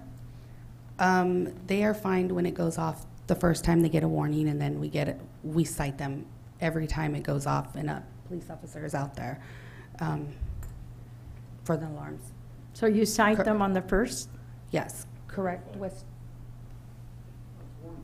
On the first, right? And then I it's think cited on so. the second? Okay. Yeah, I thought there was one false alarm and then you paid on the second. That's correct. And then it could go off after that, and then they would continue to cite. You get a cite, so it comes on there. You don't pay for every year. So that's 115. You stayed here, 115. Was that not correctable? On which one? On false alarm. 804-110, line item, for violation. That's correct, it's not correctable.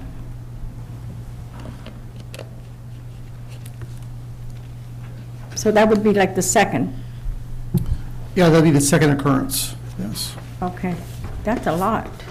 I mean, there's a lot of, funds here that, well, you collected 8,000 and 7,700 is outstanding. Is that it? Yes.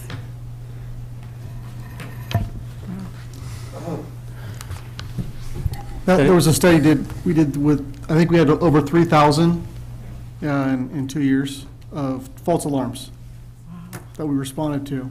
So this is the response. So hopefully there'll be a lot less. Yeah. And just so you understand the collection procedures, we're limited to 20 small claims cases a week. 10 of those are utilities, people not paying their water bill. 5 of those are PD and animal control cases, and 5 of those are code enforcement cases. That's why you're seeing a lag between collected and outstanding. It just takes time for us to get all those cases seen before the judge at small claims. Why would code enforcement be getting penalized for people not paying their water bill? That's a city issue. That's not a code enforcement issue. We've been handling the small claims work for the finance department for about 8 years.